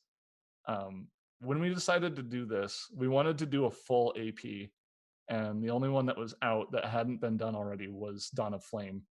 And when I read the synopsis, I was like, oh, it takes place on the sun. Like, at first I was so uninterested in the sun. Like, it was my least like the place I was least interested in the archipelago, just because it didn't the Pact Worlds, just because it didn't grab me. But I started reading through it, and I was like, okay, this is kind of cool. But then I got to this book, and I'm like, that took a hard left turn into territory that I love. So I am in 100% Yeah, I mean, you would expect in. to find like dark and eldritch horror in the sun. Yeah. You know? Yeah. But it's the perfect place for it. Exactly. Yeah, a combination of it was like, it started out with me going, the sun, but like as each book came along, I was just like, okay, this is cool. I really like this a lot. Like, this is great. So it's been wonderful. So thank you to you and everyone who worked on this, because we're having a blast right now. Sure. What was your favorite part to write? Yeah. What's like, that? you have a favorite part that you worked on, or maybe somebody else? Oh, yeah. I mean, I liked all the stuff with Otlo. Because I like Otlo as a character. And then building out the hospital was a little bit of a technical challenge for me, because you want the players to go a certain order. So they meet. So it kind of tells a story as they go, not just so the challenges get harder, but it tells a story. But no hospital that's ever been built is built like in a line. That's like the least efficient way to build a place where you want to help people. So being able to be like, all right, I'm going to build an exceptionally efficient hospital. Now, how can I damage this such that it kind of then turns into basically a line all the way through? That was good. I can't tell you how many patches I went through before I settled on the way that was going to have to be. No, and it was really good. It was clever. I recall it was really funny though, because the area where the explosion happens is on the map. Oh, yeah. Oops, you didn't show them the map, did you? Oh, I have to. We're on roll 20. What else are you gonna do? Yeah. Right. So like we show up on the map, and like I go to the map, and they're like, hey Seth, what's this big ring here? And I was like, oh, that's just there to show you where to put the players at the start. Good save. Good We save. totally bought it too. I 100% bought it. I don't think Simon was fooled, just because he's run enough games where he was like, that can't be true. but he didn't say anything, bless his heart. But yeah, no, that was I loved the Salubrium. The Azathoth eel was great. I think that terrified the whole group. I like the bit. When you write it, you don't know what's going to turn into the illustrations. You kind of have some ideas. Well, if somebody's a significant villain, they're going to be. I had no idea that Azathoth eel would get a picture, and it's an awesome picture. Oh man, the artist knocked it out of the park. That thing is terrifying. That thing is so scary. I think actually every character got hit by its like frighten effect except for one in the first round, I want to say. Including Gur, who was being eaten at the time, which makes sense. Yeah, I mean, it'd be kind of awkward if he was the one who wasn't frightened. Like, yeah, adrenaline kicked in the correct direction that time, I guess. I don't know. Quite a theme with grabbing. We've become very adept at the grapple rules, or at least we've had to reference them. I feel like every other week playing this AP. Trying to get grabbed by things. Fortunately, we had a little bit of prep work for that, because before this we played Signal of Screams. Okay. And we had a character named Itzy, the Skittermander, who was an operative who wielded a garrote. Oh my. So, just this little tiny little 6-armed little Skittermander with a garrote that will choke you to death. So we had to become very familiar with the grapple rules, because it was his primary method of interacting with combat. So it's garroting. Yes. Yeah. Just a little tiny Skittermander choking horrible things to death. Who's the real monster? Yeah. My character. Oh, sorry. Go on. No, Seth. go ahead. Oh, I was just gonna comment on how Ninden keeps getting swallowed by giant monsters. There was Been the swallowed glass by 3 serpent. things in this AP so far. Yeah, and grabbed by more, I'm sure. There was the glass serpent. There was the blob, right? We the manufacturing. And Noma. Yep. Yeah, and then most recently that giant fire T-Rex. Yes, the flaming Nissalora. Yeah. Like, so this will eat you too. Everyone's just eating Ninden. He's a snack apparently. This is. I do say that's a little bit it's a little bit spoiler for me. I'm glad to hear it. Even though I worked on Dawn of Flame and looked at the whole initial 80-page outline, I don't have a very strong sense of what happens in the other 5 adventures. So I'm playing them. I'm sorry. I'll stop talking now. Oops. We are just starting adventure 2, which is a delight. It's funny for me because only after I haven't refreshed myself. I mean, it's been more than a year since I've written this, so I haven't refreshed myself on the outline. But sometimes after a fight, I'll be like, "Oh yeah, that was a thing the author was supposed to have done, and I didn't remember until we've all suffered for it." Right? So I'm trying to play a little bit ignorant, and then my GM is already ready to switch when we get to the Blind City. We're going to switch, and I'm going to run that for the group. Nice. GM's going to be a player in it. Gotcha. Your character's going to be absent. Reigns back over at the end of the Blind City, so I get to inflict everything that was just inflicted on you guys within the Blind City, and then our GM will have a ton of opportunity for revenge. So right. I took it a step further. I want to clarify. I said this earlier as a joke, but it's not accurate. Ron did not write in the book that Ninden kills Gur with his powers. That was me. That was 100% me. That particular version of your ire, I will accept fully. So, all right, hate me for that one, Tom and Liz. That's my. fault. So I don't get to yell at Ron right now. Is that what I'm hearing? Don't yell at Ron. Oh no, I was going to congratulate him for it. Isn't that why I'm here? Is to get this is an intervention about how dare you? Break out the tissues. Yeah, this is my this is my closure. I was going to congratulate him. It worked great for character development. Oh yeah. Yeah, this was a huge one. This really saw a lot of changes in our characters, for sure. Yeah, because a lot of it so far has just been like big damn hero, like stomping around, kicking and punching. We were traveling in the sun, and then this happened, and everyone was like, "Oh, this is real, you guys. This is real. this is a real thing." Book 4 is usually where the stuff hits the fan, generally. For sure. So is there anything like that you pushed beyond what the outline called for, or anything that you wanted to change, anything you were nervous about writing, coming across correctly, or pitching, or anything like that? No, the thing that does strike me is in the oubliette, right? That's all dark in there. I think the idea was that it was just basically like a big dark stone evil castle in the middle of the sun. And I thought, well, I think I can sort of dial up the weirdness a notch by making sort of a part of it be all kind of twisting on each other, and it just sort of, if you just started walking, it would be infinitely long because it sort of keeps bending. Space itself bends back in on itself.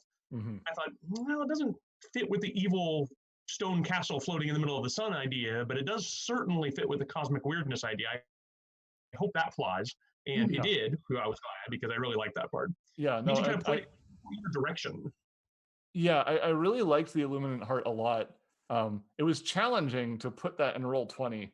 Let me tell you, and make it work. But I had fun with it because like the infinite hallway, when the players can see the map, that doesn't work. Oh, I see. So well. So what I had to do is I actually like took that, I copied it, and I made a long version of it and made it a separate map that I moved them onto when they got to it. Oh, I see. Oh, that makes a lot of sense. Yeah, and that was my elemental is just smashing at you from the other side of it. It seems like it's coming from infinitely far away.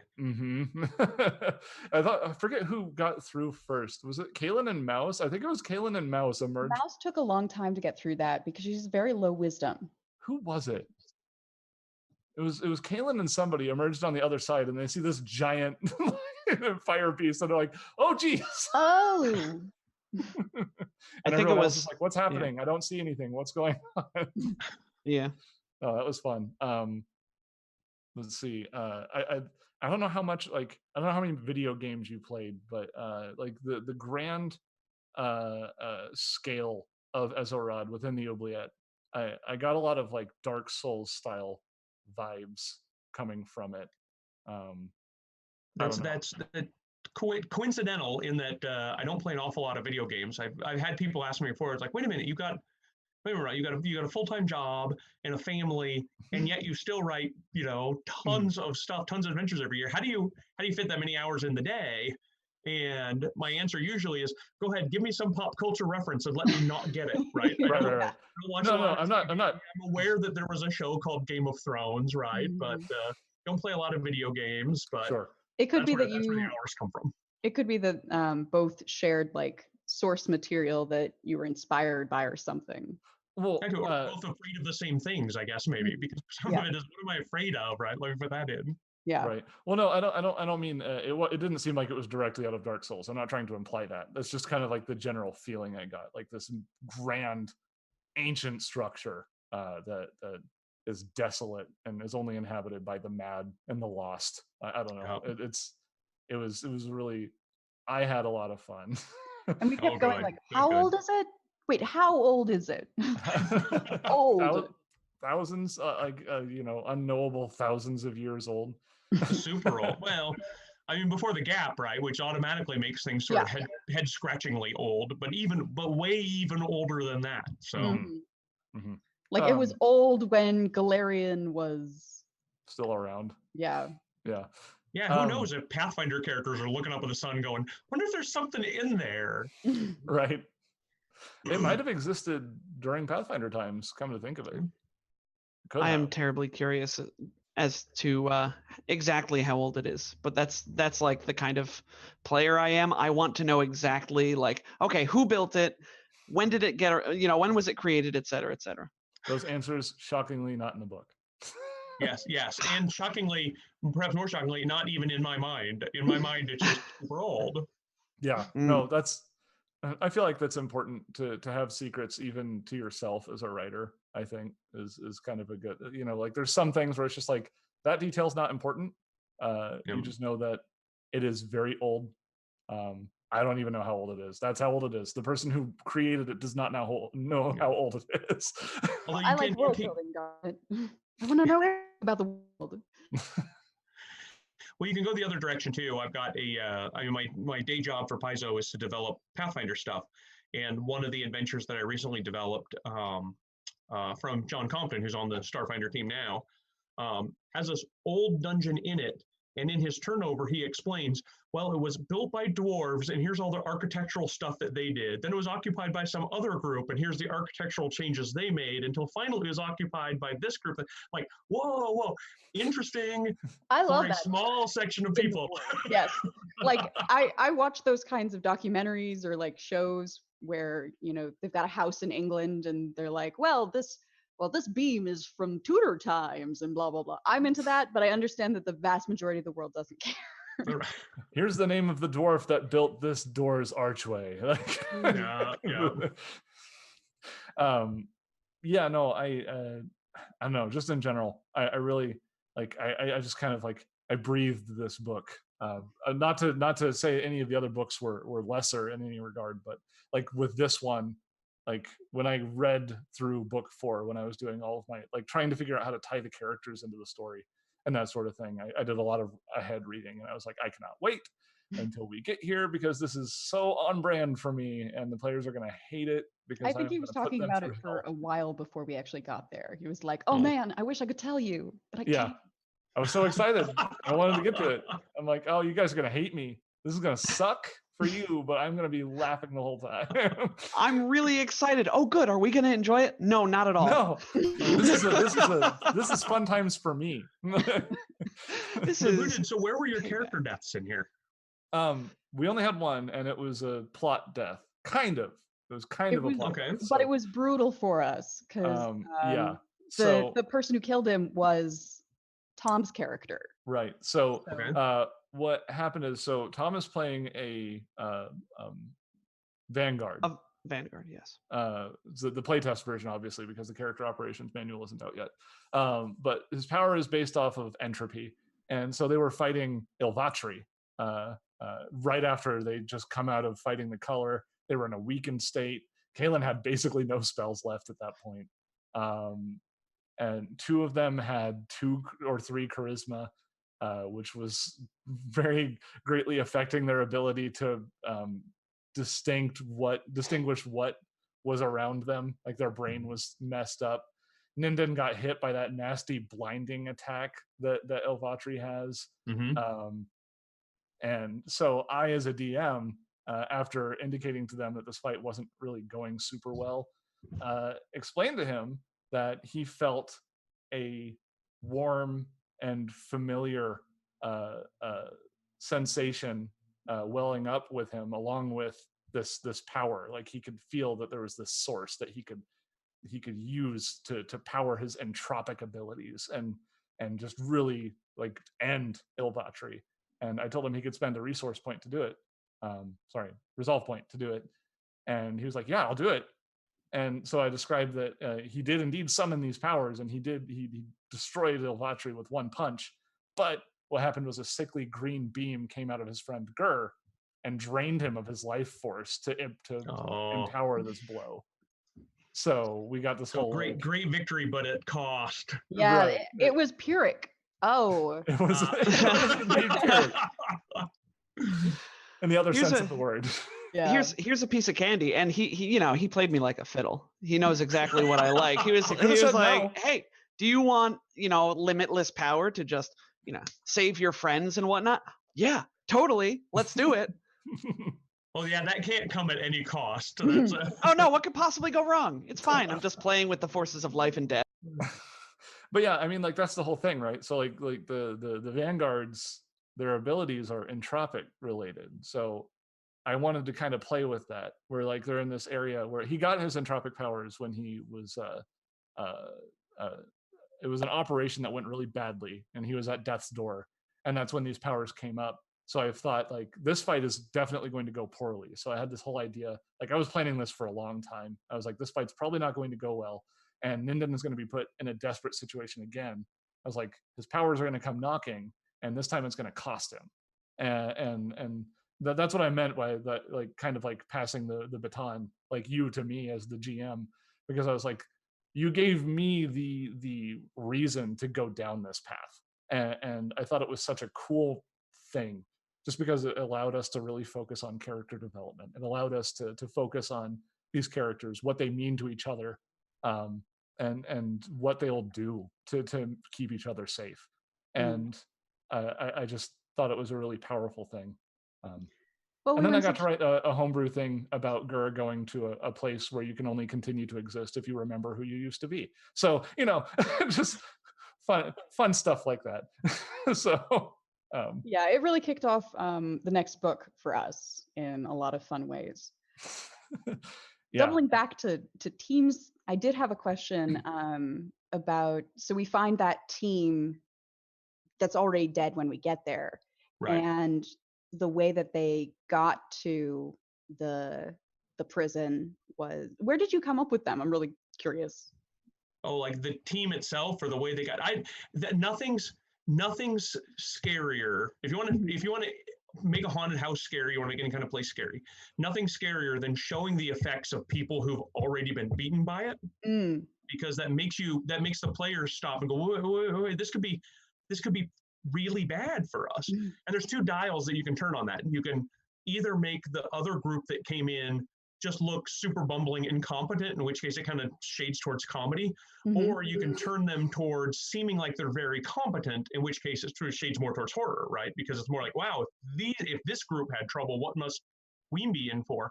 And having them get there in a way that is sort of overtly, powerfully magical sort of shows right away. It's like, well, the players are thinking to themselves, well, I mean, what kind of hoops did we have to get through to get here? And they beat us, right? Now, how much more powerful must they be? And then you're finding them all destroyed by the stuff that's here.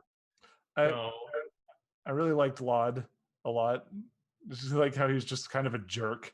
Like he is self-aggrandizing, like fighting the cults not because he's a good guy, but because it gets him fame and recognition, and he gets to sell all this stuff and be rich. Like, the Halquin Zahn of this book.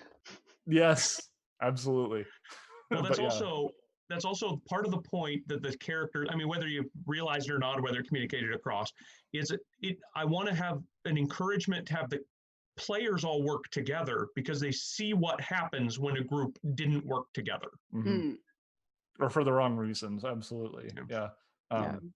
I did see the there was the possibility to make it more comedic, but I obviously chose to go the other direction. Especially because you wrote in there that you could tell that the equipment that they had is very similar to the kind that the DCI provided. Like they're working with the same stuff. Like these people are at your level. It's you, but they're dead. It's you, but dead. Yeah, absolutely.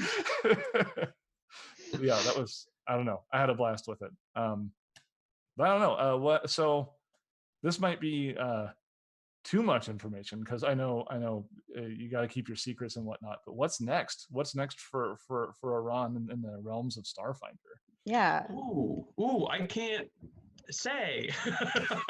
Cool. I did a little bit of writing for Near Space. I did a little bit of writing for the Character Operations Manual. As far as the big adventure that I'm working on, it's for the thing after Threefold Conspiracy, which has not yet been announced.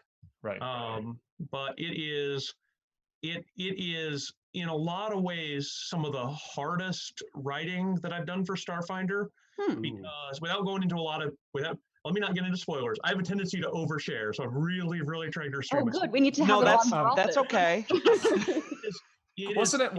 on, who's the guy who plays who plays Spider-Man? I have the least pool of villains to draw from, at least enemies to draw from. So I'm trying to put an adventure worth of content together when, just because of the way it's structured and the place where the adventure is, I don't have a very big legitimate pool of monsters to draw from. Now I can instead make a lot of NPCs, and I do, but you only have so many words, and NPCs take up a lot more word count. And so the game that I'm trying to play is, all right, well, how do I be super efficient using the small pool of creatures that I have, but provide sort of a good story and then some NPCs, and how can I reuse some of the NPCs? So it's actually kind of a design challenge in addition to the storytelling challenge. Unfortunately, the story I designed first. I built off of the outline that I was given, and I think it goes in an awesome way, except now I'm actually in the place where I'm like, holy crap, how am I going to do all this in the few words I'm allotted, right? 24,000, 28,000 seems like a lot of words, but when you've got an awful lot of story to cram in there. Yeah. At that point you kind of have to like, I don't know if this is helpful feedback at all or not.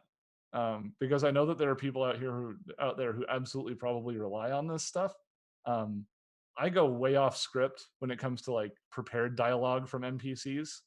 Like I typically like read through like what the NPCs say, like the prompts I'm given. Like it's like when the party asks this question, this is their answer. Like I go off of that, but then like I write something else entirely. Like I just kind of like I think about what the answer is, and then I just kind of like try to speak in the character's voice, if that makes sense. So if that helps you reduce the time at all, just like kind of pull some of that. That is useful. Yes. Just like truncate the answer and be like, they say something about this. Rather than giving like all the dialogue written out. Yeah. That's the only thing I can think, because I've never verbatim read anything that a character is written to say in an AP. But that just might be me. There might be people. And I want to include some of this writing is for less experienced GMs. So I want to make sure that they communicate it across. But being able to communicate it more succinctly is good feedback. Is actually great feedback because it gives me more words on a project where words are very, very precious. So very precious words. All these words now, are so precious. Is it a spoiler to tell us roughly when this adventure path might be announced? Probably. I don't, maybe, but I'll say, I think it's going to be announced at PaizoCon. I think not going to be announced till next May. Okay. Cool. I think it'll be a while. If plans are going correctly, the way that we want them to go, I think all of us are going to be there at PaizoCon next year. Ooh, that'd be neat. So yeah, we Yeah. can all hang out, and for Oh those who yes, drink, definitely. some drinking Yeah. can happen. Because it sounds like you probably bumped into Tyler from Cosmic Crit. Yes, last year. Yes, he spoke very highly last time. he spoke very highly of you and just everyone. Honestly, he loves you guys. So yeah, PaizoCon's really good. It's a really intimate convention where there's sort of you sort of can't walk down a hall without bumping into somebody that works at Paizo. So sure, that makes it really neat. So that is cool. It's like I love my PAXs and stuff like that. It's great. Those are great conventions, but they're so big. They're just so big. Yeah.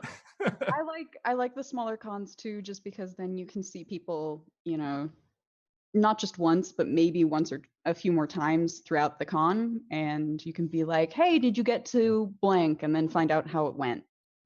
Yeah. All right, you won't ever see somebody a second time at Gen Con, right? If you see them once, that's the time you're going to see them. Yeah. And you don't have to cram all of that interaction into one interaction.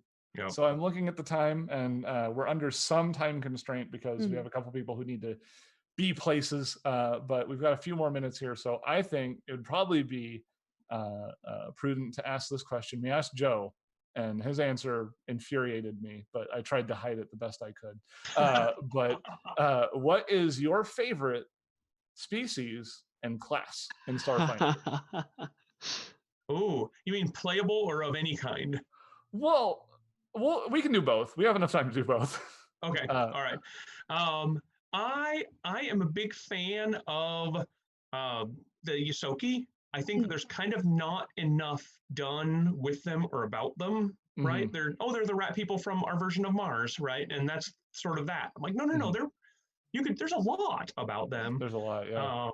And I think that might be because I do so much work in Pathfinder, and they're one of the races that carries through from the rat folk of Pathfinder. So maybe I see them as sort of having more sort of grip on the setting because of their longevity. Now that might have something to do with it. I like playing diplomatic characters. Envoy is by far and away my favorite. So that is the right now when we played through Dead Suns, I played a human envoy and loved it. Right now I'm playing a Yosoki operative, and I almost feel a little bad because operatives are so tuned so high from the damage potential. That drops off. I guarantee it. Okay. All right. Cool. Good. Yeah, because I mean, later on, you get to like the level 9, level 10 range, and the soldier and the Solarian are doing 3 attacks for like 40 damage per, and then you're like trick attack, and the DM's like, okay, they're tricked, and then you're like, I rolled a 1, I miss. That's it. and that's over. it. It's 0 damage for the whole one. Okay, I see. All right. But yeah, I think that's really a ton of fun. The as far as, and I guess this is technically a playable race as well. I feel really cheated, frankly. In Alien Archive 3, there's the otter people. An otter person? Did you not know about the otter people, Liz? Yes, there are otter people in Alien Archive 3. The Baleni, I want to say. Yeah. Breleni. Yeah. When we were dividing up, sort of, those of us taking our first cracks at writing for Alien Archive 3, when I saw that, I'm like, I don't want anything else. I just want the otter people. I totally just want the otter people. Okay. But Luis Loza at the desk next to mine, he got the otter people. And hey, just I've got your Discord info. When we show up at PaizoCon, we'll exchange some words, and then. Alrighty. I mean, I was happy with what I got. Right, I got crazy spaceship-sized monsters and stuff. I got to take the giant tardigrade, right? Those little water bears. Oh man, I am so excited. Yeah, that one I did, and the one that you can turn its body into a boat when it dies. I mean, that's fantastic. Anyway. Yeah. So I didn't. It's not that I didn't have fun, but I will always remember and feel a simmering resentment about having been passed over on the otter folk. Understood. Well, I think that's all the time we have for today. Any other questions you want to ask Tom, Liz, before we head out? No, just thank you so much for coming on to our show and talking to us about stuff. It was really awesome. It's always really awesome to hear from you guys, like what you were thinking, and then get to tell you all about our characters and how we had so much fun. That's a nightmare. That's Hey, come on our show so I can tell you about my character. No, we love that because none of us that write want to write and sort of send it off like a message in a bottle or beam through space and then hear nothing about it again. We love hearing about people that have enjoyed it and what they liked and what they didn't. What's most fun for me is to hear, oh, this is. Yeah, I say that I put a lot of different hooks out there for both allies and enemies. What people really love, who people really hate. I love hearing who pulled what out of an adventure. That's a lot of fun for me. Oh man, yeah. And I gotta say, I'm a big fan of this book. So you did a fantastic job. Thank you. Again, thank you for giving your time to us today. I always love the folks at Paizo. You're so gracious. You're very generous talking to your community, and that's one of the reasons I love you guys so much. So great. Yeah, that's gonna do it for this episode of whatever this is. Yeah, we need a catchy phrase for it. This is stuff and nonsense. Frolic and detour. We'll workshop it. But again, thank you, Ron. Thank you, everybody who's here watching. I hope you have a fantastic week. We'll see you next week. Are we off next week? Is that the week that we're off? No, next week I'm not here. Right. We're gonna have. That's right. Except no, I'm totally gonna be Tyler here. is actually gonna be a guest on the show, playing Tom's character. That's right. And God, what was the name again of the episode? We already named it. Demon in the Mainframe. Devil in the Mainframe. Devil in the Mainframe. Episode 25. 25 of these things. Devil in the Mainframe. Next week. We'll see you there. So until then, take care of yourselves.